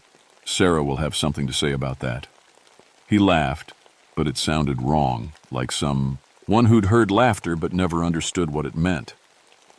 "Let's go get your family," I said, unsure why every instinct I had was screaming danger. As we walked, I noticed Bob Henderson's shadow. In the dim evening light, my shadow stretched out behind me, normal as could be. But Bob's shadow seemed to move independently, reaching toward mine like it was trying to grab something. I blinked hard and looked again. His shadow was normal now. Just tricks of the light, I told myself. Stress and a long day in the mountains. But deep down, I knew something was terribly wrong with the man walking beside me. We hiked for maybe 20 minutes before we came to their camp. It was set up in a small clearing I'd never seen before, though I could have sworn I knew every clearing on Devil's Backbone. There was Sarah Henderson sitting on a fallen log, and the two kids playing some kind of quiet game with sticks and stones. "Look who I found," Bob called out in that same flat voice. Sarah looked up and smiled. Like her husband, she was perfectly clean and neat, like she'd just stepped out of a suburban kitchen instead of spending 2 days lost in the wilderness. "Oh, thank goodness," she said. "We were so worried someone might not find us." The kids didn't look up from their game. They just kept arranging sticks in careful patterns, humming a tune I didn't recognize. I walked over to the small stream that ran through the clearing to fill my water bottle. As I knelt down, I happened to look into the still water of a pool. I could see my reflection perfectly clear, but when I looked at the spot where the Henderson family should have been reflected, there was nothing. Nothing at all. That's when I knew these weren't the Henderson family anymore. These were something else wearing their faces. I forced myself to stay calm and act normal, even though my heart was hammering against my ribs. Whatever these things were, they looked exactly like the Hendersons. They talked like the Hendersons. But they cast no reflections, and that flat way of talking made my skin crawl. "Well," I said, standing up slowly, "we should get you folks back to your car. It's getting dark, and it's going to be a cold night." "Oh, we're quite comfortable here," Sarah said with that same empty smile. "The children love camping." I looked at Tommy and Lisa. They were still playing with sticks, but now I could see what they were building. It looked like a little house made of twigs and leaves, and inside the house were 4 small shapes that looked disturbingly like human figures. "Mom," Lisa said without looking up, "can we keep the new ones?" Sarah's smile got wider. "We'll see, honey. We'll see." My hand moved slowly toward the radio on my belt, hoping to get some kind of signal. But all I got was static, mixed with what sounded like whispers in a language I didn't understand. That's when I heard more footsteps. 3 more people came walking into the clearing. A young couple and an elderly man, all dressed in hiking gear. I didn't recognize them, but they had that same clean, too neat appearance as the Hendersons. "Found some more lost hikers," Bob Henderson said. "They were wandering around looking confused." The young woman stepped forward. "Thank you so much for helping us, Ranger. We got so turned around. These nice people have been taking care of us." But when she talked, her lips didn't quite match the words, like watching a movie where the sound doesn't sync up right. "How long have you been lost?" I asked. "Oh, just today," she said. But the man with her shook his head and held up 3 fingers. Then the elderly man held up 5 fingers. They weren't even trying to keep their story straight. I was starting to understand what was happening, though my mind fought against it. These weren't lost hikers. They were more of whatever the Hendersons had become, and they were collecting people. "You know," I said, backing slowly toward the edge of the clearing. "I see. Put radio in and let everyone know you're safe. Then we can all hike out together in the morning." "No need for that," Bob Henderson said, and for the first time his voice had emotion in it. Not human emotion, something cold and hungry. "We have everything we need right here." All of them started moving toward me at once, not running, just walking with that same careful, deliberate pace. But there was something wrong with how they moved. Too smooth, like they were floating just above the ground. I ran. Behind me, I could hear them following, but they weren't making any noise. No footsteps, no breathing, no rustling of leaves. They moved through the forest like ghosts. I crashed through the trees, branches whipping at my face, trying to get back to the main trail. But every path I took seemed to lead me in circles. The forest had become a maze, and I was trapped inside it with things that wore human faces but cast no shadows. After running for what felt like hours, I stumbled into another clearing. This one was different, older, with standing stones arranged in a circle. The stones were covered in the same symbols I'd seen carved in the tree, and hanging from the trees around the clearing were more clothes, dozens of them. Jackets, shirts, pants, hiking boots, all arranged neatly like they'd been hung up to dry. But there were no people. Then I saw the cave. It was a narrow opening in the limestone cliff face, just wide enough for a person to squeeze through. The symbols were carved deep into the stone around the entrance, and from inside came a sound like wind, but wind that whispered in human voices. I knew I shouldn't go in there. Every survival instinct I had was screaming at me to run the other way, but I was a search and rescue ranger, and people were missing. If there was even a chance the real Henderson family was in that cave, I had to look. I clicked on my flashlight and squeezed through the opening. Inside, the cave opened up into a huge chamber.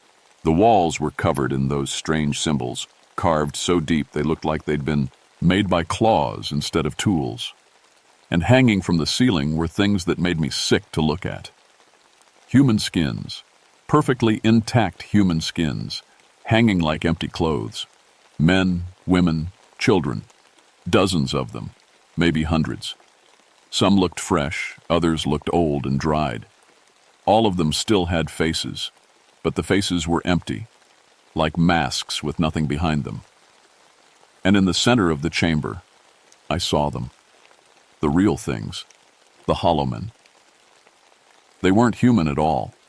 They were tall and thin, with skin that looked like gray stone. Their faces were smooth and featureless, except for holes where eyes should be. And they were carefully taking one of the hanging skins down from the ceiling, examining it like a person might examine a coat before putting it on. As I watched in horror, one of the creatures slipped into the skin like it was getting dressed. The empty features filled out, became human. In seconds, it looked exactly like a middle-aged man I didn't recognize. It walked over to a mirror made of polished stone and practiced smiling. That's when I understood. The hollow men didn't kill people. They hollowed them out and wore them like suits. And the things I'd met in the forest, those weren't the Henderson family at all. They were creatures wearing the Hendersons' empty skins. Behind me, I heard a sound like wind chimes. I turned around slowly. Standing in the cave entrance were all the fake people I'd met. Bob, Sarah, Tommy, Lisa, and the others. But now they weren't bothering to act human anymore. Their faces hung loose and empty, like masks that didn't fit right. "Welcome to our collection," the thing wearing Bob Henderson's skin said. "You'll make a fine addition." They started walking toward me, and I could see through the gaps where their skins didn't fit quite right. Underneath was nothing but darkness. I backed deeper into the cave, my flashlight beam dancing wildly across the walls. The hollow men wearing human skins followed me slowly, like they had all the time in the world. And maybe they did. "Don't be afraid," the thing wearing Sarah Henderson's face said in that flat, empty voice. "It doesn't hurt, you just go to sleep, and then we take care of the rest." "What did you do to the real Hendersons?" I demanded, though I think I already knew the answer. "They're right here," Bob Thing said, gesturing to the hanging skins. "Safe and sound. We take very good care of them." That's when I saw it. In the far corner of the cave, hanging with the others, were 4 fresh skins. A man, a woman, and 2 children. The real Henderson family, their empty faces frozen in expressions of terror. I felt sick, but I couldn't stop looking. Because next to the Henderson skins was another one I recognized. An older skin, dried and yellowed with age. It wore a ranger's uniform from the 1960s. My father's uniform. "You recognize him," the thing wearing Bob Henderson said, following my gaze. "He was one of our favorites, wore his skin for 22 years before we got tired of him." The ground seemed to tilt under my feet. "No. My father died in a hiking accident in 1962. I was there at the funeral. You buried an empty coffin," Sarah Thing said with that horrible smile. "We kept the original. Would you like to see him?" Behind them, one of the gray creatures was taking down my father's skin from its hook. As I watched in horror, it began to put it on like a coat. The features filled out. The face became real. And suddenly I was looking at my father exactly as he'd been 22 years ago.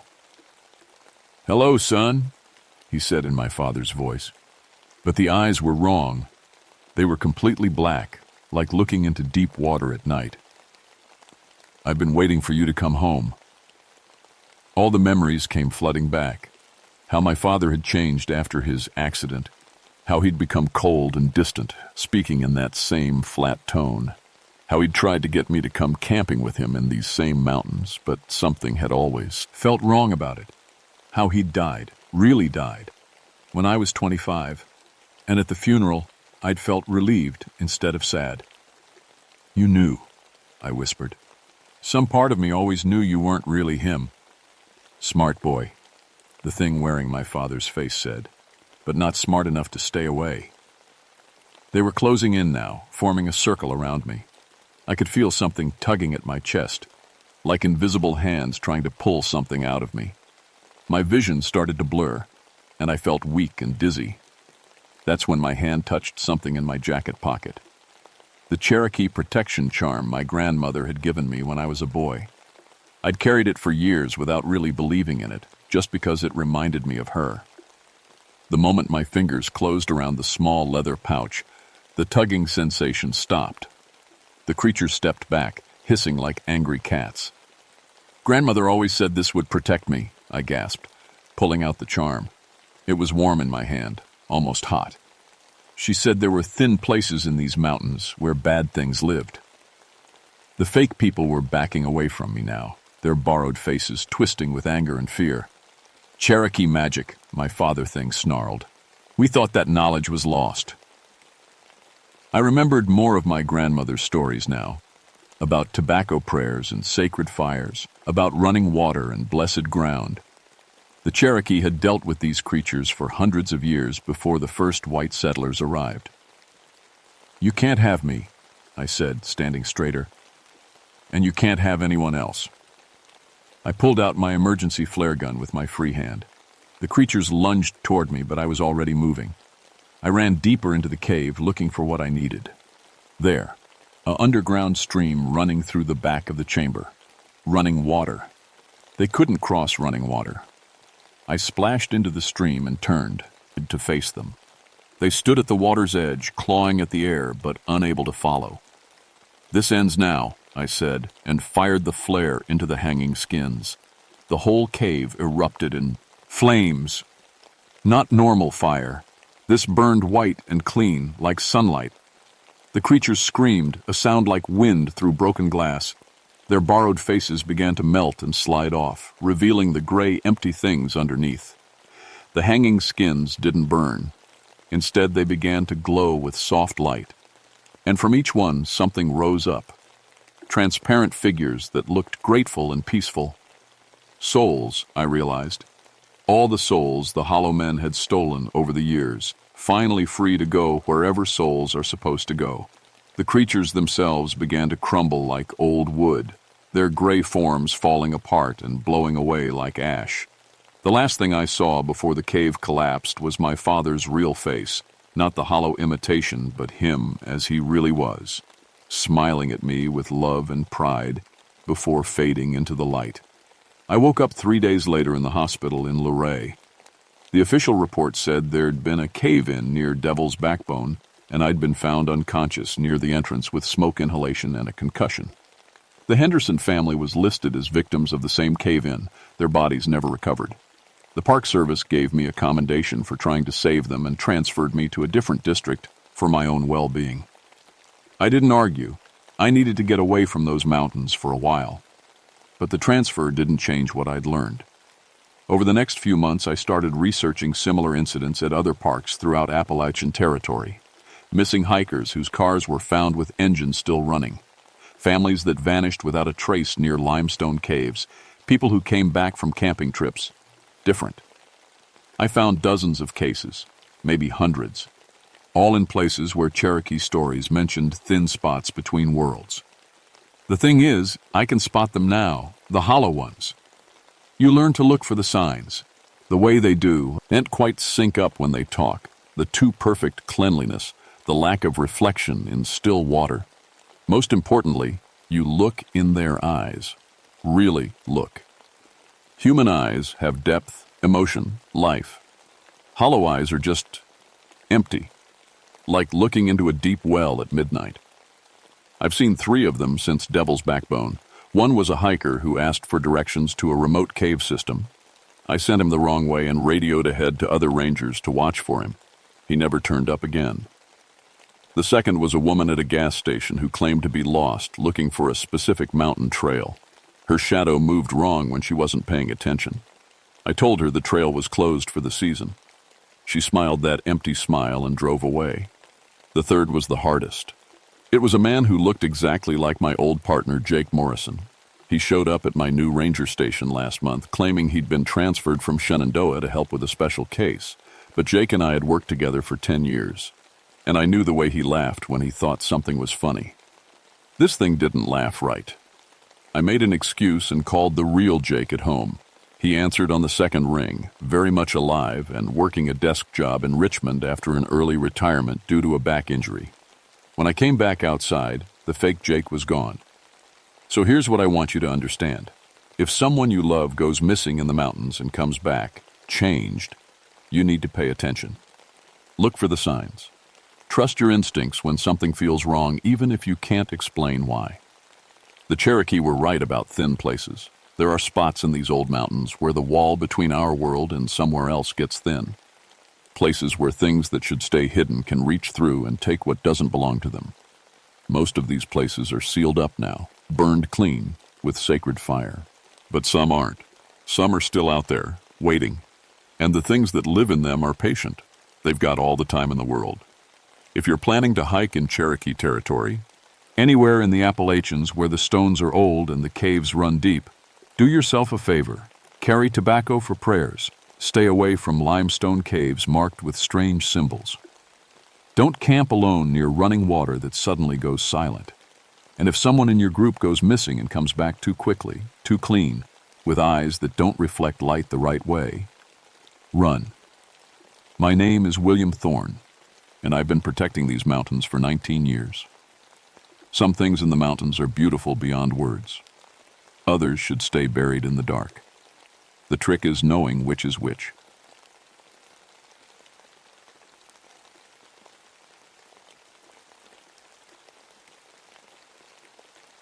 My name is Rebecca McLeod, but everyone calls me Mountain Rose.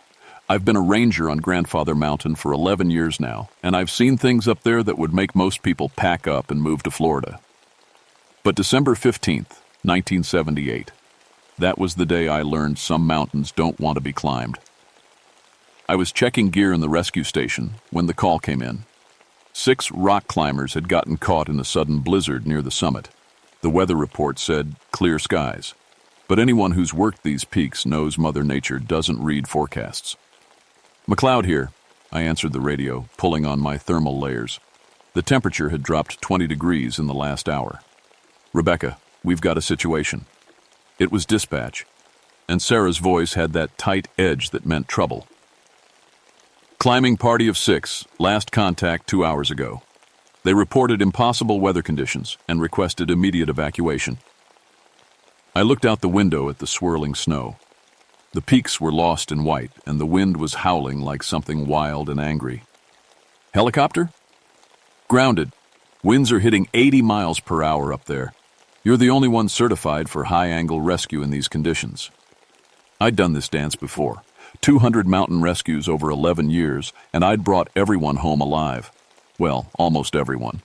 My climbing partner Jake had died on these same peaks 3 years ago. Equipment failure, they said. Freak accident. But standing there, watching the storm rage against the windows, something cold settled in my stomach that had nothing to do with the weather. "I'll need backup," I said, loading my pack with rope, ice axes, and emergency shelter gear. "Tommy Clearwater is already heading up the lower trail. He'll meet you at Pine Gap." Tommy was Cherokee, born and raised in these mountains. His grandfather used to tell stories about Grandfoughts. Their mountain that made my skin crawl. Tales about giant birds and spirits that demanded payment from those who dared climb too high. Old superstitions, I always figured. But Tommy took them seriously. I drove up the Blue Ridge Parkway as far as the road stayed clear, then strapped on my snowshoes and started hiking. The trail disappeared after the first mile, buried under 2 feet of fresh powder. But I knew these mountains like my own heartbeat. Every ridge, every cliff, every dangerous drop-off. The wind cut through my jacket like it was made of paper. This wasn't normal December weather for North Carolina. We got snow, sure, but not like this. Not with wind that seemed to come from every direction at once, or snowflakes that sometimes fell upward instead of down. I found Tommy waiting at Pine Gap, his dark face grim under his wool cap. "You shouldn't go up there today, Mountain Rose." 6 people are trapped, Tommy. They'll freeze to death if I don't reach them by nightfall." He grabbed my arm as I started past him. "My grandfather called this place Tanawa, the great hawk spirit. Some peaks ain't meant for climbing. Your grandfather's stories won't help those climbers." I pulled free, but his words followed me up the mountain. The higher I climbed, the worse things felt. It wasn't just the cold or the wind. The mountain itself seemed wrong somehow. Rock formations I'd known for years looked different, like someone had rearranged them when I wasn't looking. My compass spun wildly, unable to find magnetic north. At 4,000 feet, I found the first sign of the climbing party, a bright red rope tangled around a boulder. But when I examined it closer, my blood went cold. The rope wasn't just tangled. It was embedded in the solid granite, like the rock had been liquid when the rope touched it, then hardened around the fibers. That's when I heard the first cry, high, overhead, cutting through the wind like a blade. It sounded like no bird I'd ever heard before, too big and too angry. The cry echoed off the peaks, seeming to come from everywhere and nowhere at once. I keyed my radio with shaking fingers. "Dispatch, this is McLeod. Something's not right up here." Static answered me. I was on my own. The trail to the summit got steeper and more dangerous with every step. Ice covered everything, turning familiar handholds into death traps. But I'd climbed in worse conditions. At least, I thought I had. I found them at 5,200 feet, huddled inside 2 emergency bivouac shelters they'd managed to set up on a narrow ledge. The shelters were barely holding against the wind, and I could hear voices inside, scared, cold, but still alive. "Hello in there," I called out. "Park Service, I'm here to get you down." The shelter zipped open, and a woman's face appeared, pale and frightened. "Thank God. We've been stuck here for hours. The weather just came out of nowhere." I crawled into the larger shelter where 4 of them waited. 2 men and 2 women, all experienced climbers judging by their gear. They looked shaken in a way that had nothing to do with cold. "Where are the other 2?" I asked. The woman who'd first spoken, her name tag said Lisa, pointed with a trembling hand toward the cliff face. "Mark and Dave went to secure our ropes when the storm hit. They haven't come back." I looked where she pointed and felt my stomach drop. There, about 50 feet up the vertical rock face, 2 figures hung motionless from their ropes. They were perfectly still, frozen in impossible positions, standing upright against the cliff like they were walking on solid ground. "How long have they been like that?" I asked. 2 hours, maybe 3. Time feels strange up here." I pulled out my binoculars and focused on the 2 climbers. What I saw made no sense. They weren't hanging from their ropes at all. They were standing on the vertical cliff face, frozen solid but upright, as if gravity had forgotten to work on them. "We have to get you down from here. Now." I started packing their gear, moving fast. Something was very wrong on this mountain, and it was getting worse. That's when the second cry came, closer this time, and so loud it shook snow from the overhanging rocks.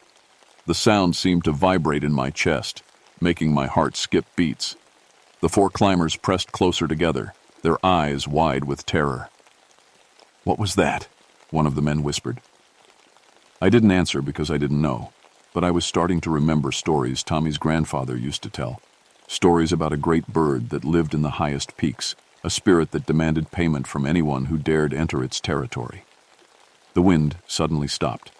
Complete silence fell over the mountain, so quiet I could hear my own heartbeat. That's when I saw it, a shadow passing overhead, impossibly huge, blotting out what little light filtered through the storm clouds. The shadow moved wrong, too slow for a bird, too purposeful for a cloud, and it was massive, easily 60 feet from wingtip to wingtip. As it passed over us, the temperature dropped another 10 degrees, and frost began forming on my exposed skin. "Nobody move," I whispered. "Don't even breathe loud." But the shadow wasn't finished with us. It circled back, lower this time, and I caught a glimpse of what cast it. Feathers that looked like black steel, talons the size of tree branches, and eyes that glowed with an intelligence that was ancient and hungry. The great bird spirit, Tanauha. It was real. One of the climbers, a young man with a beard, suddenly stood up. "I'm getting out of here." He grabbed his pack and started toward the cliff edge. "No!" I lunged for him, but I was too late. The moment his foot touched the rock outside our shelter, the creature struck. I never saw it move. 1 second he was running, the next he was gone, plucked from the ledge like a mouse, taken by a hawk. His scream faded into the distance, swallowed by the wind. The 3 remaining climbers stared at the empty space where their friend had been standing. Lisa started, crying, quiet sobs that barely carried over the returning wind. "What is that thing?" she whispered. I looked up at Mark and Dave, still frozen against the cliff face, and suddenly understood. They weren't climbing when the storm hit. They were trying to run. The creature had caught them, frozen them in place as a warning, or maybe as decoration. "Pack everything, we're leaving now." I helped them stuff gear into backpacks, my hands shaking. "And whatever happens, stay close to me. Don't run. Running just makes it interested." As we prepared to rappel down from the ledge, I heard something that made my blood freeze. Scratching sounds from above like giant claws dragging across granite. Then I saw them. Gouges in the solid rock, each one 18 inches long and 3 inches deep. Fresh gouges that hadn't been there when I'd climbed up. The creature was marking its territory, and we were trespassing. Getting down from the ledge should have been simple. I'd done emergency rappels in worse conditions. But as soon as we started our descent, everything went wrong. The ropes I'd carried up the mountain, ropes I'd inspected that morning, were freezing solid the moment I pulled them from my pack. Not just cold, but actually turning into rigid cables that could snap under our weight. The metal hardware became so cold it would freeze to bare skin on contact. "Use your gloves," I told the 3 remaining climbers. Don't touch any metal directly. Lisa went first, with me belaying from above. She made it down 20 feet before the problem started. The rope began vibrating like a guitar string, humming with a frequency that hurt my ears. Then Lisa screamed. "The rock is moving," she called up to us. "The cliff face is changing." I looked down and saw she was right. The familiar granite features I'd climbed hundreds of times were shifting, flowing like thick liquid, handhold. This appeared and disappeared. Ledges moved when you tried to step on them. Above us, that terrible cry echoed again, closer than ever. The creature was watching, playing with us. I could feel its eyes like cold spots on my back. "Keep moving," I shouted down to Lisa. "Don't stop." But as the second climber, a man named Derek, started his descent, the mountain itself seemed to wake up angry. Wind blasted us from all directions at once, trying to tear us from the ropes. Snow fell upward in spirals, creating whirlwinds that made it impossible to see. That's when I heard Tommy's voice, faint but carrying on the wind. "Mountain rose. Don't fight it. You have to make an offering." I looked down the mountain and saw him climbing toward us, moving faster than should have been possible in the deep snow.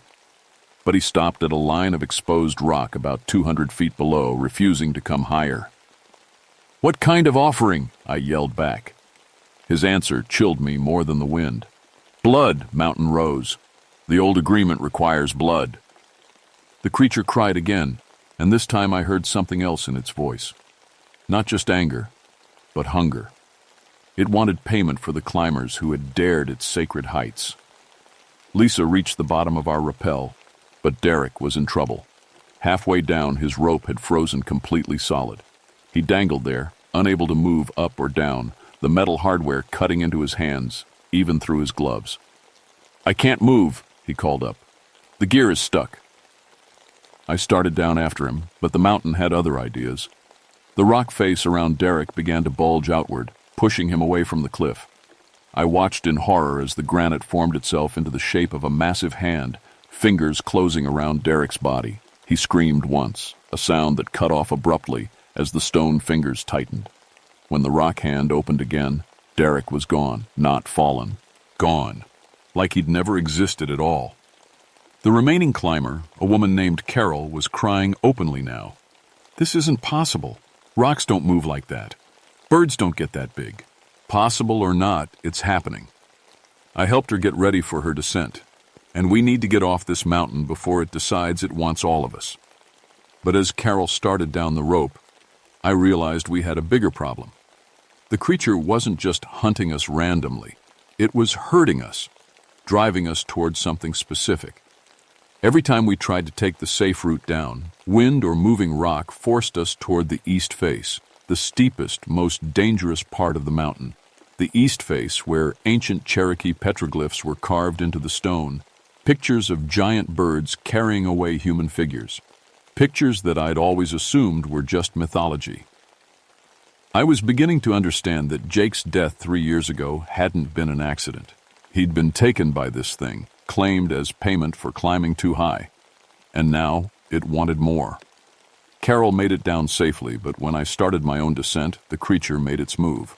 The shadow passed over me again, and suddenly I wasn't rappelling down rock anymore. I was hanging in empty air, 40 feet out from the cliff face, spinning slowly as enormous wings beat around me.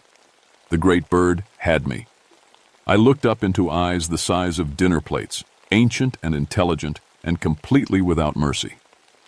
This close, I could see that it wasn't entirely natural. Feathers that looked like black metal, talons that glowed with their own cold light, and something else. Markings on its chest that looked almost like Cherokee symbols. It spoke to me, not with words, but with wind and electrical storm that formed thoughts directly in my mind. "You guide them to sacred places," the voice said. "You break the old agreements. Payment is required." I understood then. Every climbing rescue I'd ever done, every hiker I'd guided to safety, I'd been leading people into this creature's territory. In its eyes, I was responsible for every trespass. "Let them go," I gasped, struggling against talons that could have crushed me easily. "Take me instead." The creature tilted its massive head, considering. Then it spoke again, and this time there was something like amusement in the voice. "You will choose, guide of trespassers, your life or theirs, but payment will be made." It dropped me back onto the ledge next to Carol and Lisa, both of them staring in shock. Above us, Mark and Dave still hung frozen against the cliff, and I realized they weren't dead. They were trapped, conscious but unable to move, watching everything that happened below. The creature settled on an outcropping above us, wings folded, waiting for my decision. I stood on that narrow ledge, looking up at the creature that had claimed my mountain, and felt something shift inside me. Fear was still there, cold and sharp, but underneath it was something else. Anger. "The old agreement," I called up to it. "What was the agreement?" The wind died to a whisper, and in that silence I heard Tommy climbing toward us. He'd finally crossed whatever line had been holding him back, and his face was grim with purpose. "I'll tell you the agreement, Mountain Rose," he said, as he reached our ledge. He pulled something from his pack, tobacco in a small leather pouch. "My great-grandfather made a deal with Tanawa 200 years ago. Cherokee hunters could use these peaks for ceremony, but no one else. The mountain would be protected, and the spirit would be honored." He scattered tobacco on the rock, speaking words in Cherokee that I didn't understand, but that made the creature above us shift restlessly. "Then white settlers came," Tommy continued. "They didn't know the agreement. They didn't make offerings, so Tanawa started taking payment in blood." The creature spread its wings, each feather catching the dim light like black mirrors. When it spoke again, the voice filled all our minds. "The guide brings many to sacred places. She owes much payment." I pulled out my rescue knife and looked at the blade. Tommy nodded grimly. "Blood offering. Might work, but it has to be freely given, with respect." "How much blood?" I asked. "Enough to show you understand the debt." I cut my palm, letting blood drip onto the granite. The moment it touched stone, the rock began to glow with a faint blue light. Ancient symbols appeared in the granite around us, the same Cherokee petroglyphs I'd seen on the east face, but fresh and bright, as if just carved. The creature watched, head tilted. Then it cried once, a sound that held both approval and warning. "Payment acknowledged," the voice said, "but debt remains large, more payment required." That's when I understood. It wasn't going to be satisfied with just blood. It wanted a life, maybe more than one. "Take me," I said, stepping away from the others. "I'm the guide. I'm responsible." But the creature had other ideas. Instead of accepting my offer, it spread its wings wide and let out a cry that shook the entire mountain. Snow began falling in sheets, and the wind picked up to hurricane force. "All trespassers pay," it said. "Old agreement is broken. New agreement begins now." It dove toward us, talons extended, and I knew it meant to take all of us. But Tommy was ready. He pulled something else from his pack, a necklace of carved bone and feathers that looked older than the mountains themselves. "Tanawa!" he shouted in Cherokee, holding up the necklace. "I invoke the old words. Trial by courage." The creature stopped its dive mere feet above our heads, wings beating frantically to stay aloft. When it spoke again, there was surprise in its voice. "The old words are remembered. Trial is accepted." Tommy looked at me grimly. "Cherokee law says you can prove your worthiness through trial. You have to face the spirit's challenges. If you succeed, it will honor your courage and reduce the debt." "What kind of challenges?" I asked. "The kind that test whether you're worthy to guide others in sacred places." The creature landed on the outcropping again and folded its wings. When it spoke, the voice was different, formal, ritualistic. 3 trials for the guide. Face the height, face the cold, face the truth. The first trial came immediately. The ledge we stood on began to shrink, rock flowing away beneath our feet until we had barely enough room to stand. Below us, the mountain dropped away into darkness, thousands of feet of empty air. One wrong step, one moment of dizziness, and we'd fall forever. Don't look down, I told Lisa and Carol, who were pressed against the cliff face, terrified. Look at the rock in front of you. Just the rock. But I had to look down. That was my trial. To face the height without flinching, to prove I could guide others safely, even in impossible conditions. I stepped to the very edge of the ledge and looked straight down into the abyss. Vertigo hit me like a physical blow. My vision swirled, and for a moment I thought I was falling. But I stayed standing, feet planted firmly on stone, and gradually the dizziness passed. Trial of height. Passed, the creature acknowledged. The second trial was worse. The temperature dropped so fast that frost formed on my exposed skin in seconds. My breath came out in white clouds that froze and fell like glass. The cold was beyond anything I'd experienced, cold that burned like fire and made my bones ache. Lisa and Carol were both shivering violently, their lips turning blue. If this lasted much longer, they'd die from hypothermia. But I realized that was part of the trial. Not just to face the cold myself, but to keep others alive in it. I pulled them close, sharing body heat, and started talking. Telling them about rescues I'd made, mountains I'd climbed, anything to keep them conscious and fighting. The cold was trying to make us give up, to lie down in the snow until it's sleep forever. But I'd been fighting mountain weather for 11 years. I knew how to stay alive. Trial of cold, passed. The third trial was the hardest. The creature's voice filled my mind, and suddenly I was seeing the mountain through its eyes. Every rescue I'd ever done, every hiker I'd guided to safety, but also every climber who had died. Jake, 3 years ago, falling from an ice-covered cliff. Mark and Dave, frozen against the rock face above us. Derek, crushed by living stone. See the truth, guide of trespassers, the voice commanded. How many have died because you led them here? I saw them all. Dozen of climbers over the years who had died on my mountain, some from weather, some from falls, some from simple bad luck. And according to the creature, I was responsible for every death because I had brought people into its territory. The guilt hit me like an avalanche. Jake's face, the last time I saw him alive. The families I'd had to tell that their loved ones weren't coming home. All the search and rescue missions that ended in body recovery instead of salvation. But then I saw something else. All the people I had saved. Hundreds of them over 11 years. Families reunited, lives continued. Children who grew up with their parents because I had brought them down safely from dangerous places. I accept responsibility, I said out loud, but I won't accept guilt for doing my job. These mountains are dangerous, but they're also beautiful. People have the right to experience them. My job is to make sure they can do it as safely as possible. The creature was silent for a long moment. Then, slowly, it nodded its massive head. Trial of truth, passed. The guide shows wisdom. Above us, Mark and Dave suddenly gasped as they were released from their frozen prison. They rappelled down quickly, shaking and terrified, but alive.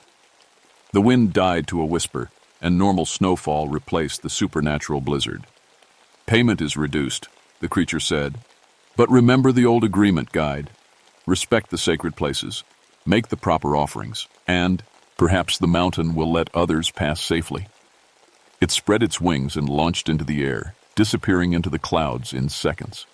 All that remained was the slowly fading glow of the Cherokee symbols in the granite and the memory of ancient eyes watching from the storm. The rescue took 6 more hours. By the time we reached the ranger station, dawn was breaking clear and cold. The Weather Service reported that their instruments had recorded no unusual activity during the night, just a typical December cold front moving through the mountains. But I knew different, and so did the 5 climbers who had survived the encounter with Tanawa. Mark and Dave were treated for severe hypothermia, but they recovered fully. Neither of them could remember clearly what had happened during their time frozen against the cliff. They spoke of dreams about flying and ancient voices, but dismissed them as hallucinations brought on by cold and oxygen deprivation. The other climbers were more affected. Lisa quit climbing entirely and moved to Florida. Carol still climbs, but only on indoor walls now. She sends me letters sometimes, asking if I think what we experienced was real or just group hallucination brought on by extreme conditions. I never answer those letters directly, but I've made changes to how I do my job. Now, before any rescue above 4,000 feet on Grandfather Mountain, I stop at the Cherokee Reservation and talk to the elders. I carry tobacco in my pack, and I leave offerings at the old petroglyphs. I tell climbers about the mountain's history, not just the geology and weather patterns, but the spiritual significance to the Cherokee people. Some of them laugh. They think I've gone native, gotten too caught up in local superstitions. But the smart ones listen. The smart ones make their own small offerings before they climb. Tommy Clearwater and I work together now, officially. The Park Service created a new position for him, Cultural Liaison Specialist. We teach climbing safety classes that include information about respecting indigenous sacred sites. The accident rate on Grandfather Mountain has dropped by 70% in the 3 years since that December night. But sometimes when the weather turns bad and the wind howls through the peaks, I see shadows moving that are too big to be birds. I hear cries that carry too much intelligence to be natural. And I remember ancient eyes watching from the storm. The Cherokee knew something that took me 11 years to learn. Some mountains don't just challenge your body and your equipment, they test your spirit. And if you're going to guide others into sacred places, you better make sure you understand what you're asking permission to enter. People ask me sometimes why I still work these mountains after what happened, why I don't transfer to a nice, safe desk job in Raleigh. The answer is simple. These peaks are my responsibility now. I made an agreement with something older than our civilization, and I intend to honor it. Because somewhere up there in the highest, most dangerous places, Tanawa is still watching, still protecting what it considers sacred. And as long as people want to challenge themselves against the mountains, they're going to need guides who understand that some agreements are written in blood and wind and ancient stone. The Cherokee have a saying, "The mountain remembers everything."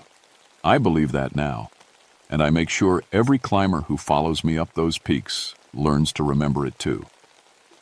My name is Rebecca McLeod, and I've been a ranger on Grandfather Mountain for 14 years now. I've learned that the most important part of my job isn't just bringing people down safely. It's making sure they understand what they're climbing in the first place. Some mountains demand respect, and some mountains take payment from those who forget to give it.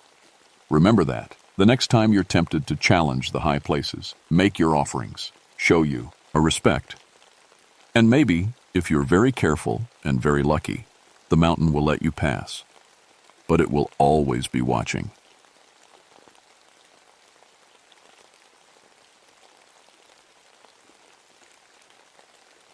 My name is Samuel Running Bear, but most folks call me Night Wolf. I've been a park ranger for 20 years now, working the night shift in Monongahela National Forest here in West Virginia.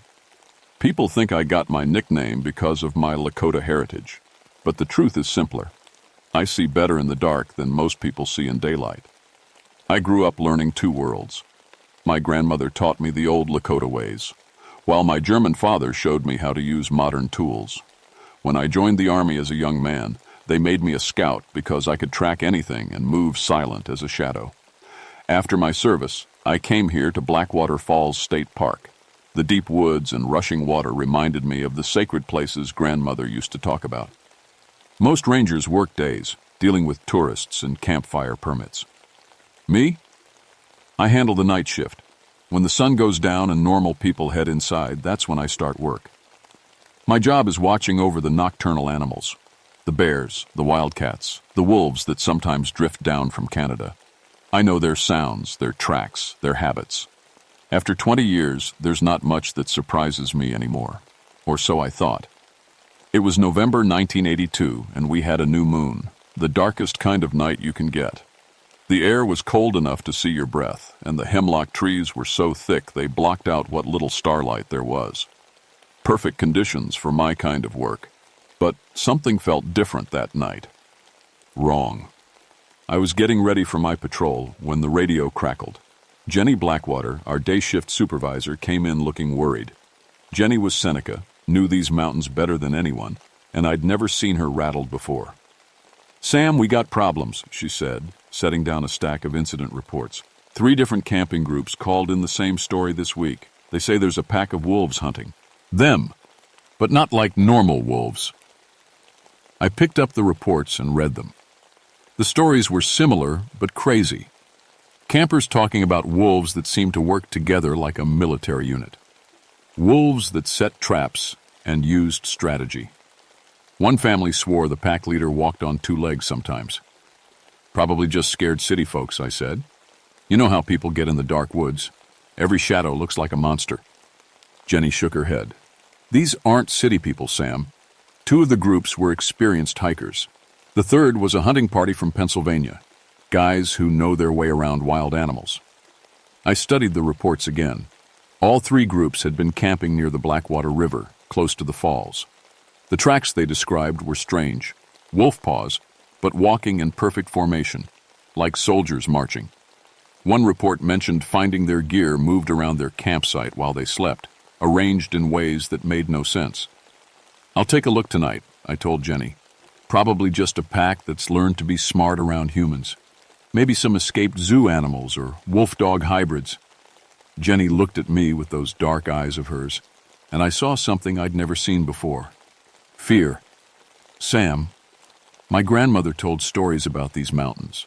Old stories, about shadow wolves that hunt for more than just meat. I respected Jenny's knowledge, but I'd always been practical about such things. 20 years of night patrols had taught me that nature had its own mysteries without needing supernatural explanations. Still, her words stuck with me as I gathered my gear. I loaded up my truck with the usual supplies: night vision goggles, radio, first aid kit, flare gun, and my grandfather's rifle. The old Winchester had never failed me, and I figured if there really was a problem pack out there, it would handle anything I might face. The drive to Blackwater Falls took me through winding mountain roads. My headlights cut through darkness so complete it seemed solid. When I reached the parking area near the falls, I could hear the water roaring even from inside. My truck. The sound echoed off the canyon walls in a way that made normal noises hard to identify. I strapped on my gear and started walking the trail toward the river. The night vision goggles turned everything green, but they let me see clearly in the pitch black. The forest felt empty, too empty. After 20 years of night patrols, I knew what the woods should sound like. There should have been owl calls, insects buzzing, small animals rustling in the underbrush. Instead, I heard nothing but the waterfall and my own footsteps on the trail. That's when I found the first tracks. The tracks were in soft mud beside the river, clear as day through my night vision. Wolf tracks, no doubt about it, but arranged in a pattern I'd never seen before. Instead of the usual random scatter you get from a hunting pack, these were in 2 perfect parallel lines, like the wolves had been walking in formation. I knelt down and studied them closer.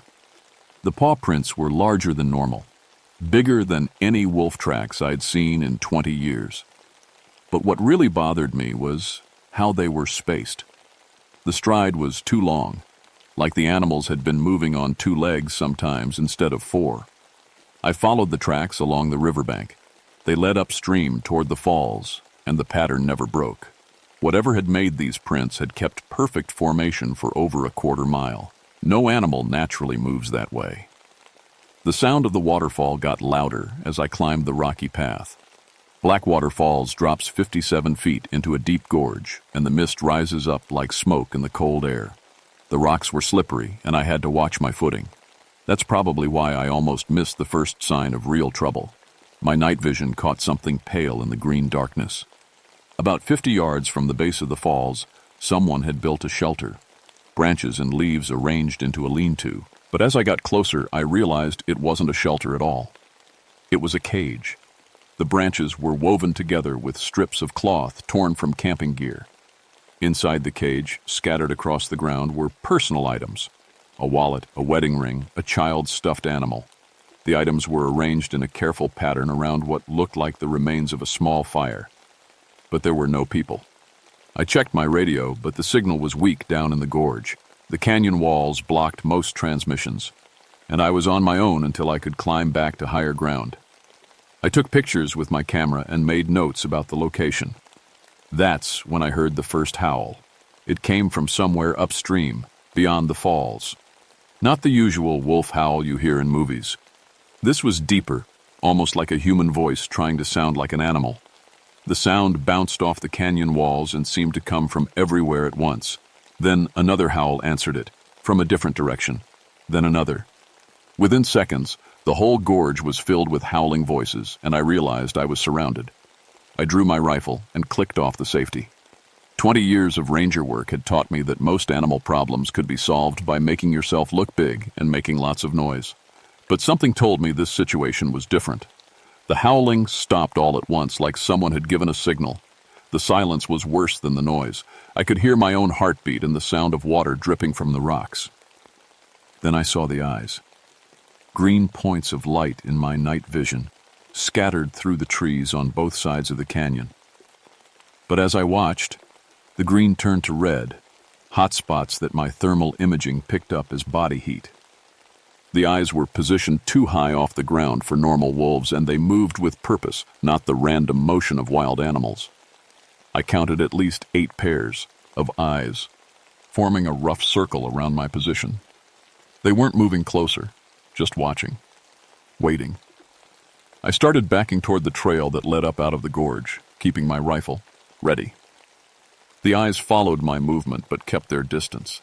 It was like being studied by something intelligent, something that was deciding what to do with me.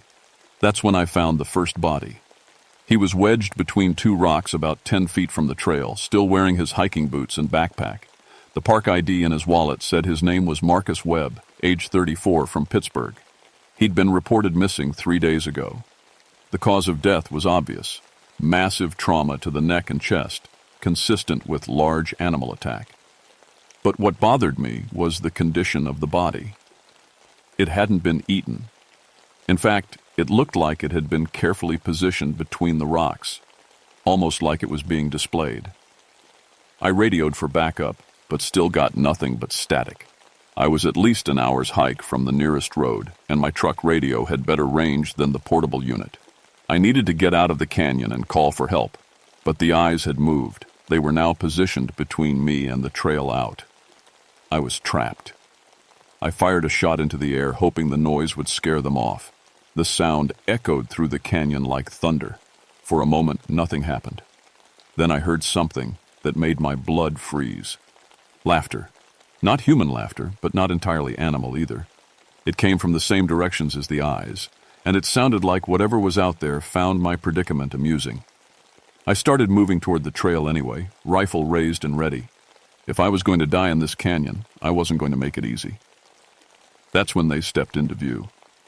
The first one came out of the shadows near the base of the falls. In my night vision, it looked like a massive wolf, easily twice the size of any I'd ever seen. But it was standing on its back legs like a man, and its front paws looked almost like hands with claws. Then the others appeared. 8 wolves, all standing upright, all staring at me with those red-hot eyes. They formed a perfect semicircle, blocking my escape route. But they weren't attacking. They were studying me like they were trying to figure out what I was. The largest one, clearly the pack leader, took a step forward. When it moved, I could see that it wasn't entirely wolf anymore. The body was wrong. Too long, too thin, with joints that bent in directions that shouldn't be possible.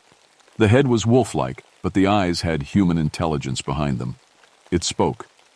"You are the one who sees in darkness," it said in a voice that sounded like gravel mixed with wind. "The one they call Night Wolf."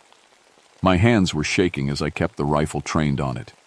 In 20 years of ranger work, I'd dealt with bears, wildcats, even a few escaped exotic animals, but I'd never had an animal talk to me before. "What are you?" I managed to say. "We are what your people created," the thing replied. "Your Lakota grandmother told stories, yes? About the price of dark magic?" I felt a chill that had nothing to do with the November air. Grandmother had told stories about shamans who traded their humanity for power, who could take animal form but lost their souls in the process. I'd always thought they were just stories. "The Seneca knew us first," the creature continued, "called us shadow wolves. But we have been sleeping for many years, waiting for the right time to hunt again." The other wolves began moving, spreading out to surround me completely. They moved with coordination that was definitely human, but their grace was purely animal. Whatever they had been once, they weren't anymore. "What do you want?" I asked.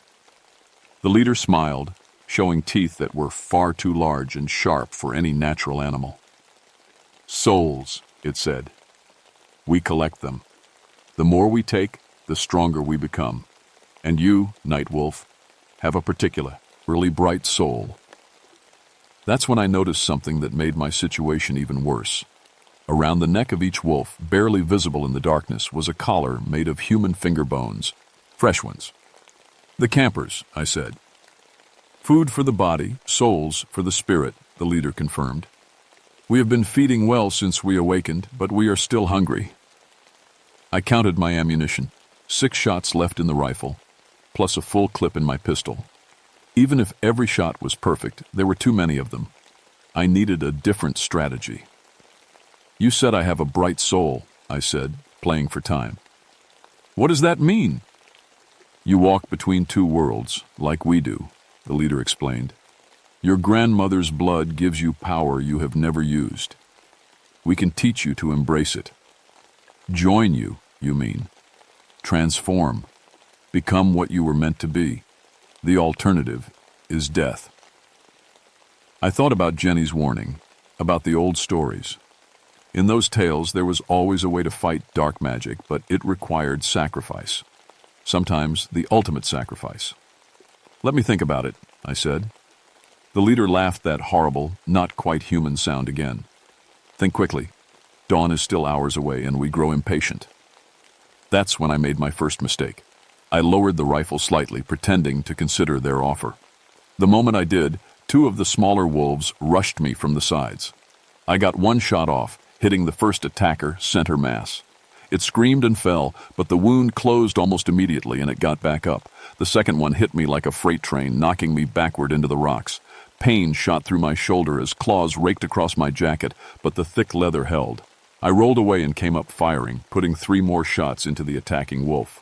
This time it stayed down, but I could see the wounds already starting to heal. "Regular bullets won't kill us, Night Wolf," the leader said. "We are beyond such simple death." I was down to 2 shots, and they knew it. The circle began closing in. That's when I remembered something else from grandmother. Anna's stories. Silver could hurt spirits, but there was something more basic, more primal. Fire. Purifying flame could destroy anything touched by dark magic. I still had the flare gun. "Wait," I called out, raising my free hand. "I want to make a deal." The leader held up one clawed hand, and the others stopped moving.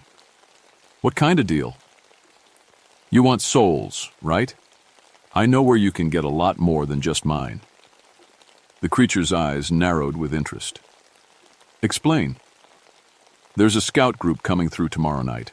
30 kids plus adult leaders, all camping right here by the falls. Easy targets." The leader's smile grew wider, showing more of those terrible teeth. "You would sacrifice children to save yourself?" "I would do whatever it takes to survive," I lied. The truth was, there was no scout group. But I needed them to believe there was, needed them to think I was the kind of person who would trade innocent lives for my own. It was the only way to get them close enough for what I had planned. "Very good," the leader said. "Perhaps you understand power after all. Show us this group." "They're supposed to make camp up on the ridge about a mile from here," I said, pointing toward the trail out of the canyon. "But I'll need to guide you. The trail's tricky in the dark." The leader considered this, then nodded to the others.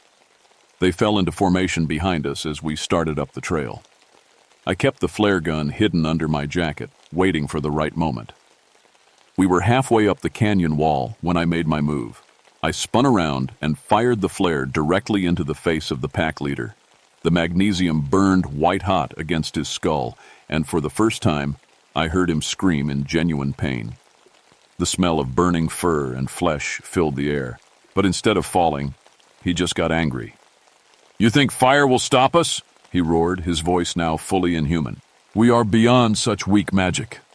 The flare had burned away part of his face, revealing the skull underneath.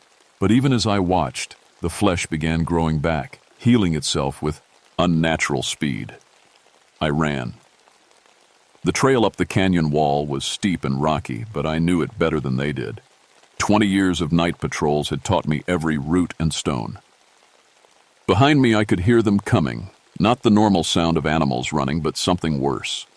The sound of claws scraping on rock, of bodies that moved in ways that defied physics. I reached the top of the canyon just as my radio started working again. I keyed the microphone and shouted into it. Jenny, come in. I need backup at Blackwater Falls. I need backup now." Her voice crackled through the static. "Sam, what's wrong? Bring everything we've got. And Jenny, bring sage. Lots of sage." "Sage. Sam, what's happening down there?"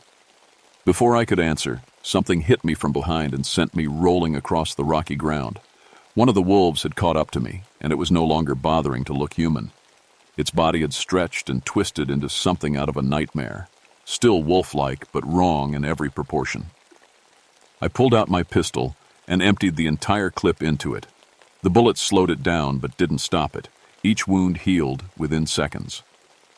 "You cannot kill what is already dead, Night Wolf," the pack leader said, emerging from the trail with the others behind him.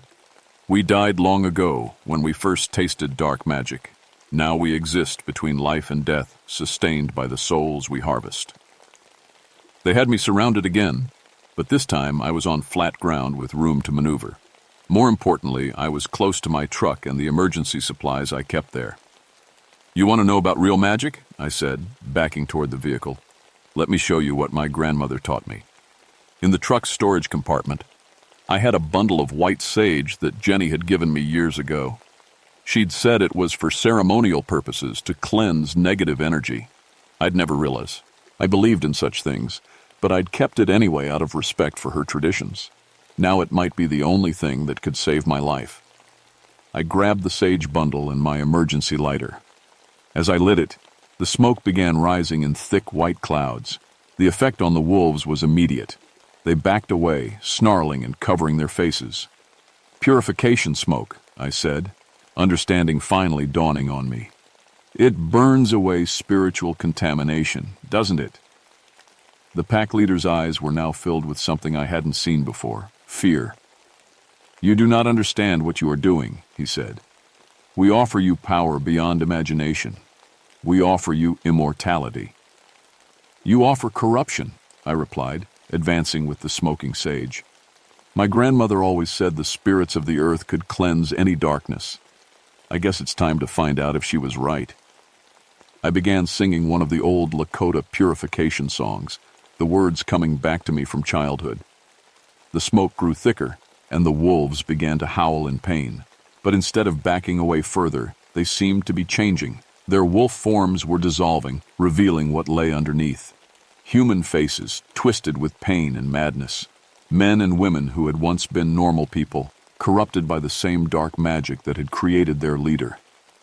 "Help us," one of them whispered, no longer snarling but pleading. "We remember now. We remember who we were." The pack leader was changing too, but fighting it. His wolf form flickered like a bad television signal, sometimes showing a human face underneath. A Seneca man with traditional tattoos and desperate eyes. "I was a shaman once," he said, his voice now fully human. "I wanted to protect my people from the white man's diseases, from the soldiers who came to steal our land. I made a deal with dark spirits. I traded my humanity for the power to become a wolf, to hunt our enemies."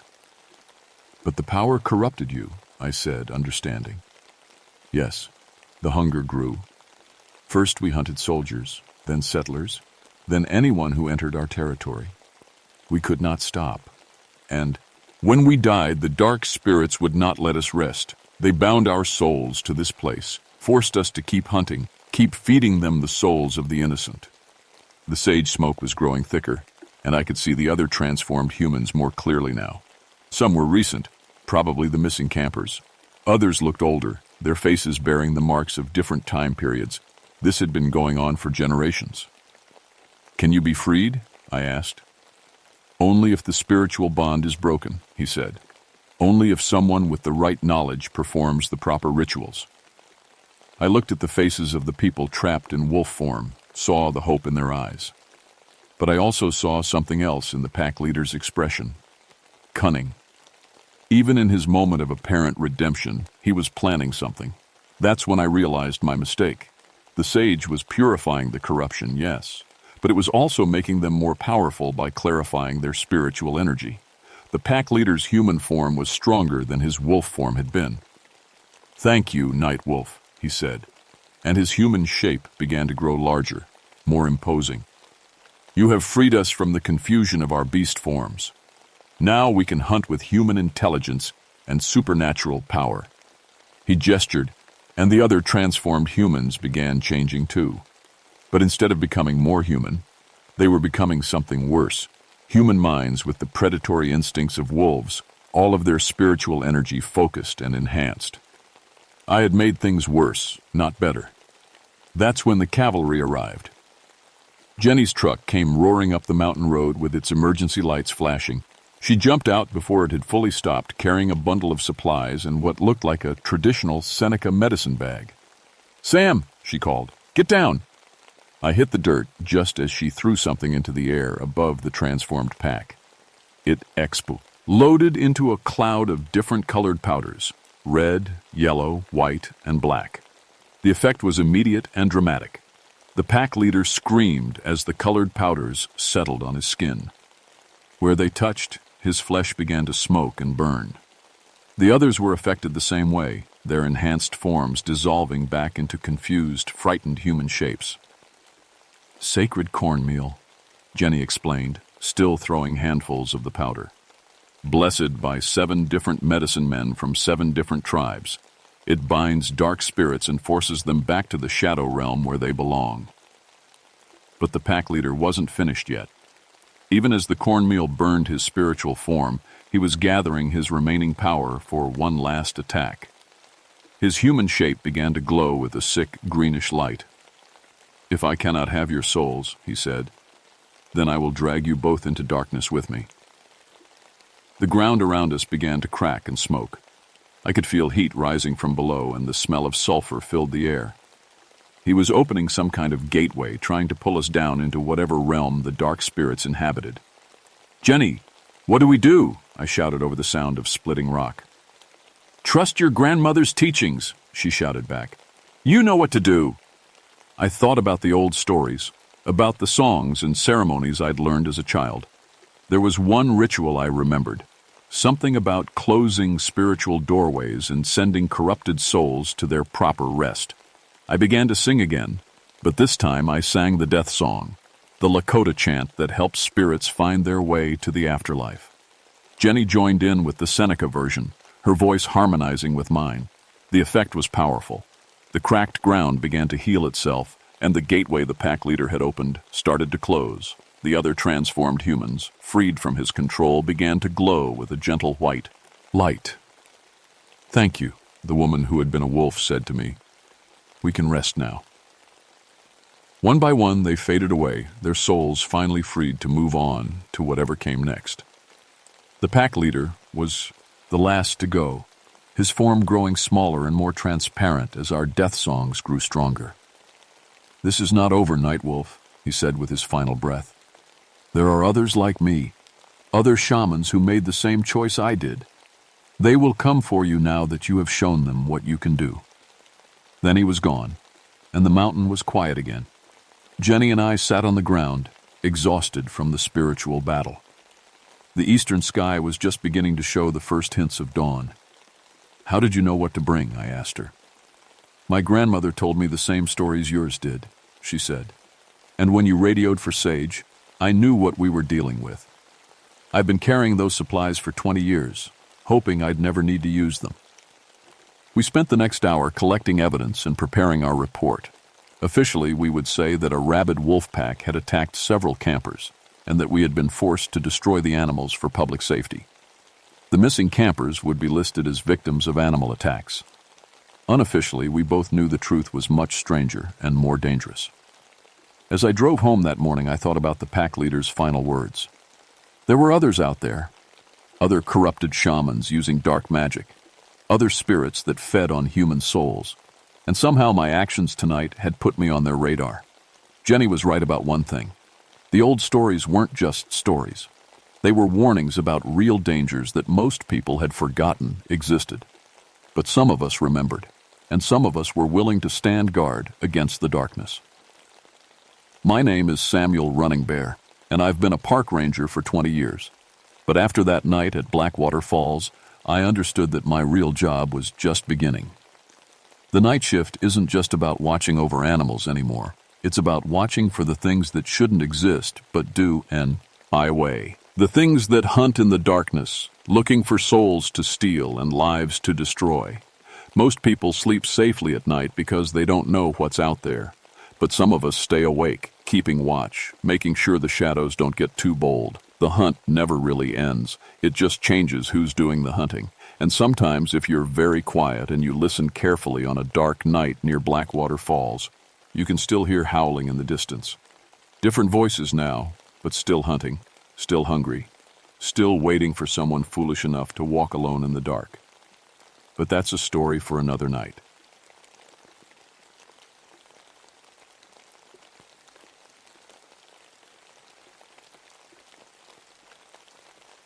My name is Jonathan Whitehawk, but everyone calls me Stone Walker.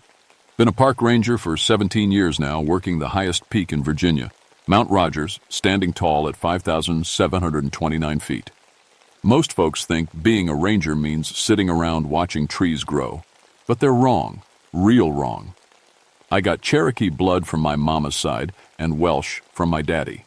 The Cherokee name means White Hawk Soaring, which my grandmother always said was fitting since I spend most of my time up high, looking down on the world. I was a geologist before I took this job, so I know rocks.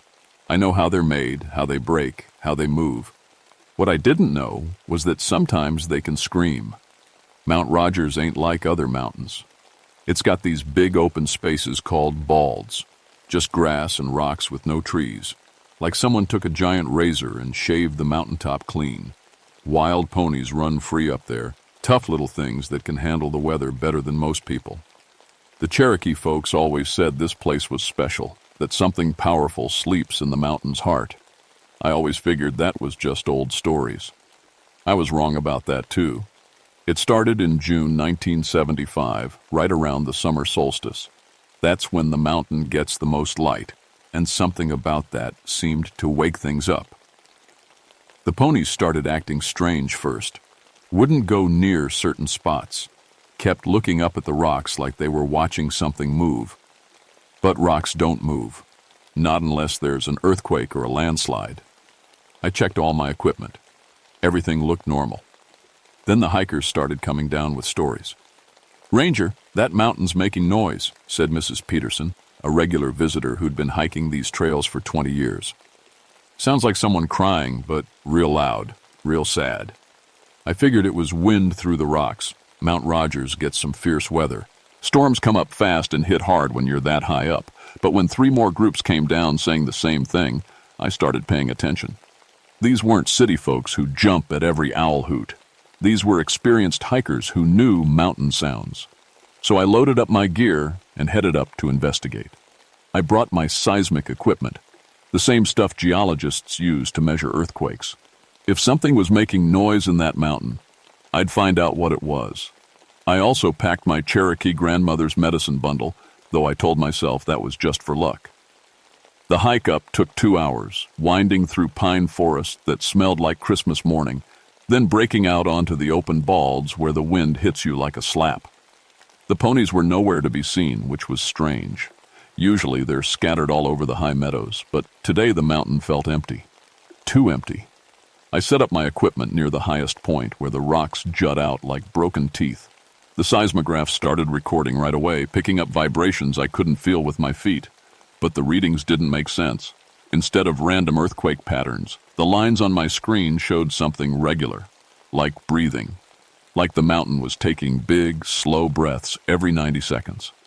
That's when I heard it for the first time, a low moan that seemed to come from everywhere at once. It rolled up through the rocks under my feet, traveled through the air, and settled in my chest like a weight. It wasn't wind. It wasn't an animal. It was something else entirely, something that made every hair on my body stand up straight. I'm a scientific man. I believe in facts and evidence. But standing on that mountaintop with my grandmother's medicine bundle getting warm against my chest and that impossible sound filling the air, I started thinking maybe some old stories aren't just stories after all. The moaning came again 3 minutes later, right on schedule. I timed it with my watch, every 90 seconds like clockwork. The seismograph needle jumped each time, showing vibrations coming from deep underground, maybe a mile down or more. No natural process could make sounds that regular, that deep, that sad. I packed up my equipment and started searching the mountain more carefully, looking for cracks or openings that might explain the noise. The Cherokee side of my family always said I had sharp eyes for finding what others missed. After an hour of searching, I found something that made my blood run cold. There was a hole in the rocks that I'd never seen before. Perfect circle, maybe 4 feet across, dropping down into darkness so deep my flashlight beam just disappeared. I'd been working this mountain for 17 years, knew every boulder and crevice. This hole hadn't been here last month when I did my regular survey. I dropped a rock down the opening and waited. Never heard it hit bottom.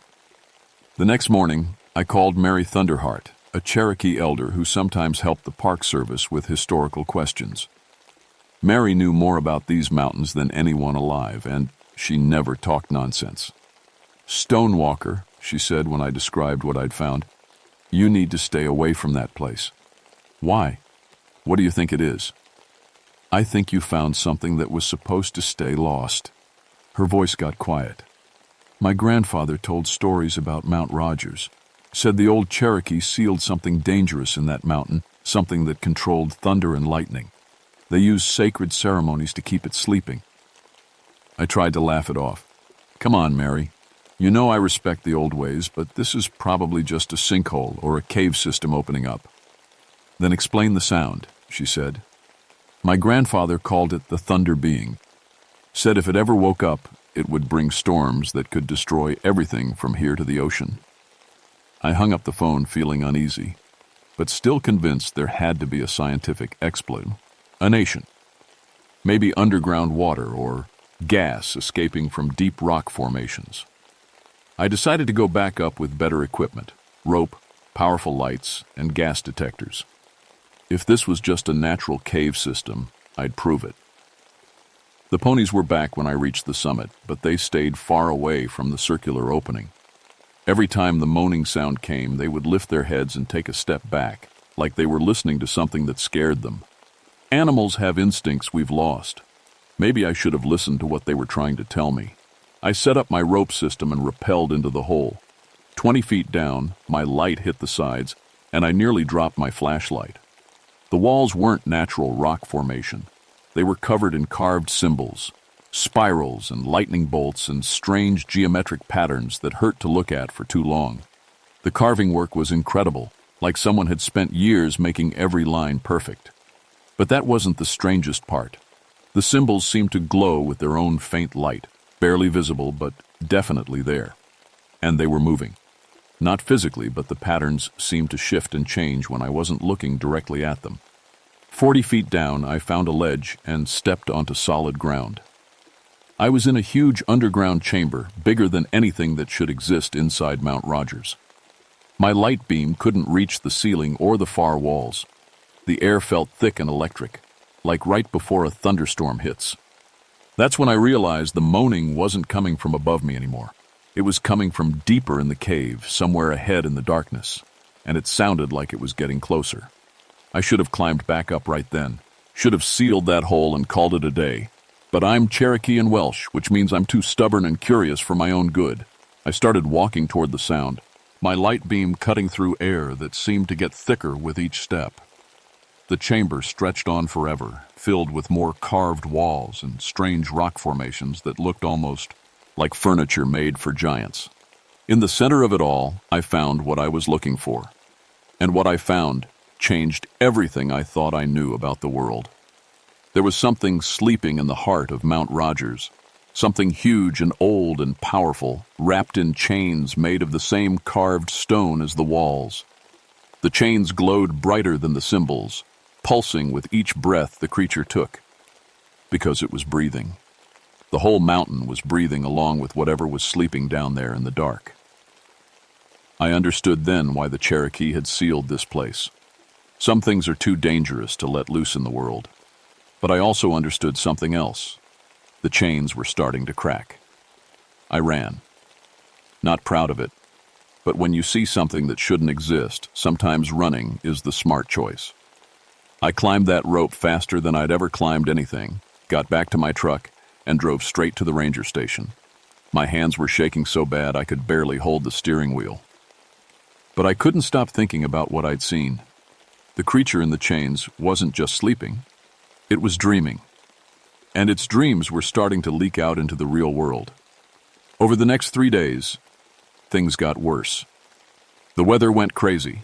Lightning storms with no rain, sudden temperature drops that froze morning dew even though it was June. The seismic equipment I'd left up on the mountain recorded earthquake patterns that made no sense, like something huge was rolling over in its sleep. And the hole was getting bigger. I went back up with Mary Thunderheart, against my better judgment. She took one look at the opening and sat down hard on a rock, like someone had knocked the wind out of her. "It's starting to wake up," she whispered. "Stone Walker, we have to do something. The old bindings are failing." "What kind of bindings?" "Sacred mathematics. Star patterns." The Cherokee who imprisoned this thing were master builders. They knew how to use the mountain itself as a cage. But that was 300 years ago. Things change. The mountain shifts. And modern technology. She looked at my electronic equipment.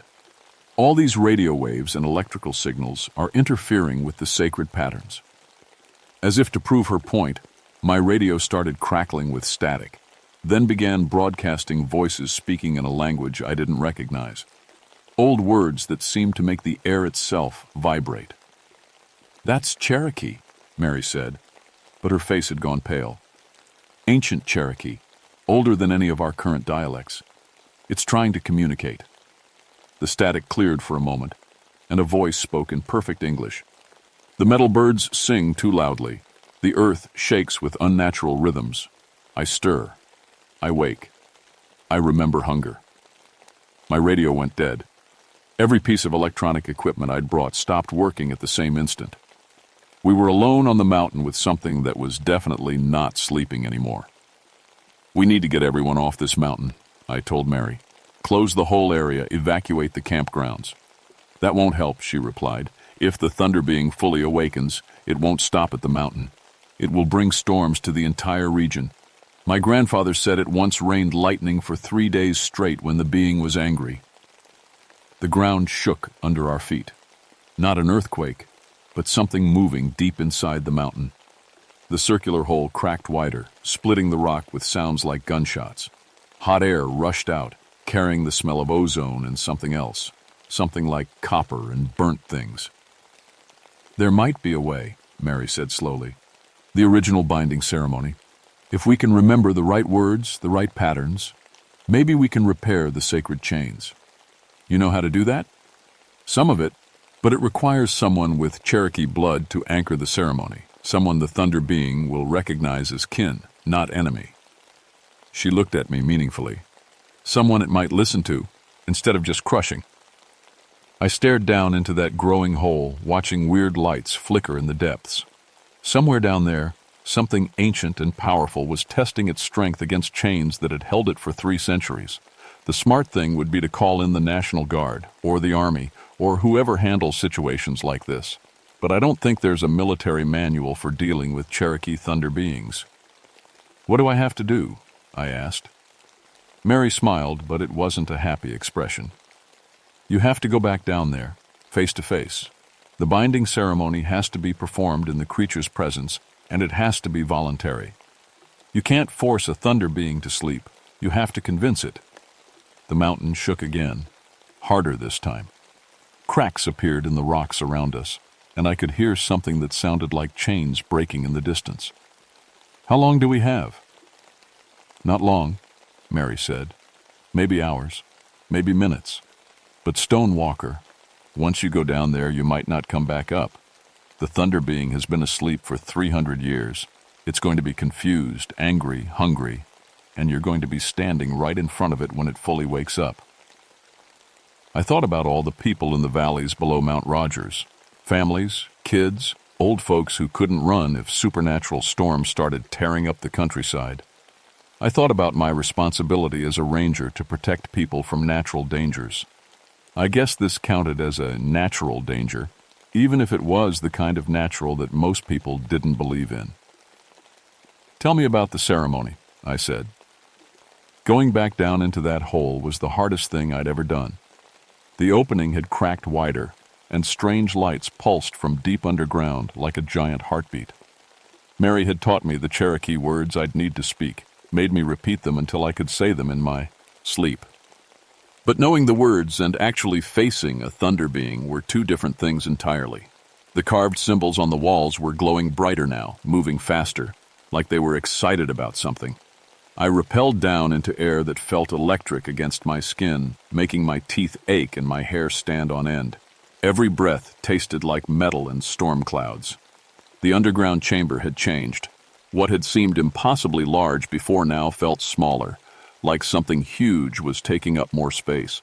The stone chains I'd seen wrapped around the sleeping creature were cracked and sparking, throwing off blue-white light that hurt to look at directly. And the thunder being was awake. I've tried to describe it to people since then, but words don't really work. Imagine lightning that decided to have a body. Imagine a storm that learned to think. It was roughly human-shaped but 20 feet tall, made of crackling energy and muscle, and something that might have been feathers if feathers could be made of pure electricity.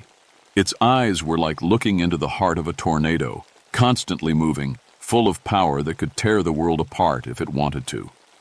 When it saw me, it stopped straining against the chains and tilted its massive head like a curious bird. "Cherokee blood," it said, and its voice was thunder rolling across the sky. "But also the blood of the boat people. Interesting. It has been very long since I spoke with the two-legged ones." "You've been sleeping," I said, proud that my voice only shook a little. "For 300 years. Sleeping, yes. Dreaming of sky and storm and the wild freedom of the clouds. But your kind has made the earth noisy with your metal songs and lightning roads. You have woken me with your constant buzzing." The thunder being tested its chains again, and several more links cracked. The whole mountain groaned like it was in pew. "Fine. I am hungry," it continued. "Hungry for open sky and the taste of rain. Hungry to dance with tornadoes and sing with the wind. These stone ropes have held me too long. The Cherokee bound you for a reason," I said, taking a careful step closer. "You were hurting people." The creature's eyes flashed brighter. "I was living. I am storm-made flesh, wind-given thought. To fly and rage and rain down lightning. This is my nature. Your ancestors imprisoned me for being what I am." "They imprisoned you because you wouldn't share the sky," Mary's voice echoed from above. She had followed me down, carrying a bundle of sage and something that looked like very old bones. "My grandfather's stories say you brought drought when you were angry, floods when you were sad. You nearly destroyed all the Cherokee settlements in this region. The two-legged ones needed to learn respect for the sky powers. And now we have," I said, which was a lie. But sometimes lies are necessary. "We've learned. We know the sky belongs to forces greater than us. But if you break free now, in this time, you'll destroy millions of people who never hurt you." The thunder being considered this, its form shifting and crackling. "Millions? The world has changed while you slept. There are cities now with more people than all the Cherokee who ever lived, children who've never seen a real storm. If you bring your full power to bear, they won't know how to protect themselves. Perhaps they should learn, as your ancestors did." The chains cracked further. I could see daylight coming through new splits in the cave ceiling. The thunder being was breaking free, whether I convinced it or not. "There's another way," Mary called out. "The old agreement. The Cherokee can offer you something better than random destruction." "Speak," the thunder being rumbled. "Partnership," she said. "Controlled storms when they're needed. Rain for crops, wind for power, lightning to clear the dead wood from forests. Work with us instead of against us." I saw the thunder being's expression change, saw interest flies. occur in those tornado eyes. You would trust me with such things? After your ancestors chained me in stone and darkness? We would trust you if you proved trustworthy, I said. But that means accepting limits, accepting that your power has to be balanced against other needs. The creature was quiet for a long moment, and in that silence I could hear the mountain settling around us, adjusting to the massive presence at its heart. And if I refuse? If I choose freedom over partnership? I looked up at Mary, who nodded and began chanting in Cherokee, words that seemed to make the cave walls glow brighter. Then we repair the chains, I said. Reinforce them with new ceremonies, new bindings, and you sleep for another 300 years. You think you have the power to force such sleep upon me? I think I have Cherokee blood and the authority of someone who spent 17 years protecting this mountain. I think the spirits of this place will listen to me if I ask them properly. The thunder being laughed, and it was like hearing a summer storm celebrate. Bold words, Stonewalker. Very well. I will accept your partnership, your controlled storms, and limited freedom. But know this, if your people betray this agreement, if they try to cage me again through trickery, I will bring such weather as has never been seen, lightning that burns for days, winds that tear cities from their foundations. Understood, I said. Then let us seal this bargain properly. The thunder being reached out one massive hand, sparking with electricity, and touched my forehead. For a moment I was flying through clouds, seeing the world from the perspective of a hurricane, feeling the incredible joy of controlling wind and rain and lightning. Then I was back in the cave, dizzy but unharmed. It is done, the creature said. The sacred partnership is renewed. I will sleep again, but lightly. Call upon me when you need storms, and I will answer. But remember, Stonewalker, I am thunder made flesh. Respect my power or face my wrath. The chains began glowing brighter, but now they looked less like imprisonment and more like jewelry. The thunder being settled back into its resting position, already beginning to fade back into dormancy. Sleep well, I whispered. Until the storm's call, it replied. And then there was only silence and the faint sound of wind through stone. We sealed the opening in Mount Rogers with concrete and steel, then covered it with natural-looking rocks so it wouldn't attract attention. The official report blamed the seismic activity on unusual underground gas formations and natural settling of geological structures. Nobody questioned it. People believe what makes sense to them, and ancient Cherokee thunder beings don't make sense to most folks. But I know better now. I know there are things sleeping in the old mountains, things that were old when the Cherokee first came to these hills. And I know that sometimes the old agreements need to be renewed by people willing to stand between the modern world and powers that could tear it apart. The weather patterns changed after that summer. Nothing dramatic, just better rain distribution, fewer destructive storms, lightning that seemed more precise about where it struck. Farmers in the region started having better crops. Forest fires burned themselves out instead of raging for weeks. Meteorologists called it a beneficial shift in regional climate patterns. I became something more than just a park ranger. Mary Thunderheart taught me about other sites in the Appalachian range, places where the Cherokee had made agreements with forces beyond normal understanding, mountains that held sleeping things, valleys where spirits still walked, rivers that remembered their own sacred names. I started spending my off-duty time checking these places, making sure modern development wasn't disturbing things that needed to stay peaceful. It's not an easy job. Every year there are more radio towers, more cell phone signals, more electromagnetic interference that can disrupt the old bindings. Urban sprawl creeps closer to sacred sites. Developers want to build resorts on mountains that should never be disturbed, but it's necessary work. Because I've seen what happens when something ancient and powerful wakes up confused and angry. I've felt the touch of a thunder being's mind, experienced the terrible joy of controlling natural forces that could reshape the landscape in minutes. The Cherokee were right to make those old agreements, and someone has to make sure those agreements are kept. So now, when hikers come down from Mount Rogers talking about strange sounds or weird lights, I listen carefully. When my seismic equipment picks up unusual readings, I investigate personally. When the wild ponies start acting nervous, I pay attention. Because I'm Jonathan Stonewalker Whitehawk, and I'm the guardian of things that sleep in mountains, I know the thunder being is dreaming again, waiting for the next time it needs to bring controlled storms to help the land. And I know that as long as we keep our side of the bargain, it will keep sleeping peacefully. But I also know there are other things in other mountains, other agreements that might need renewing someday. The Cherokee were master negotiators with forces beyond normal understanding. They knew how to make deals that lasted centuries. I'm learning to be worthy of that knowledge.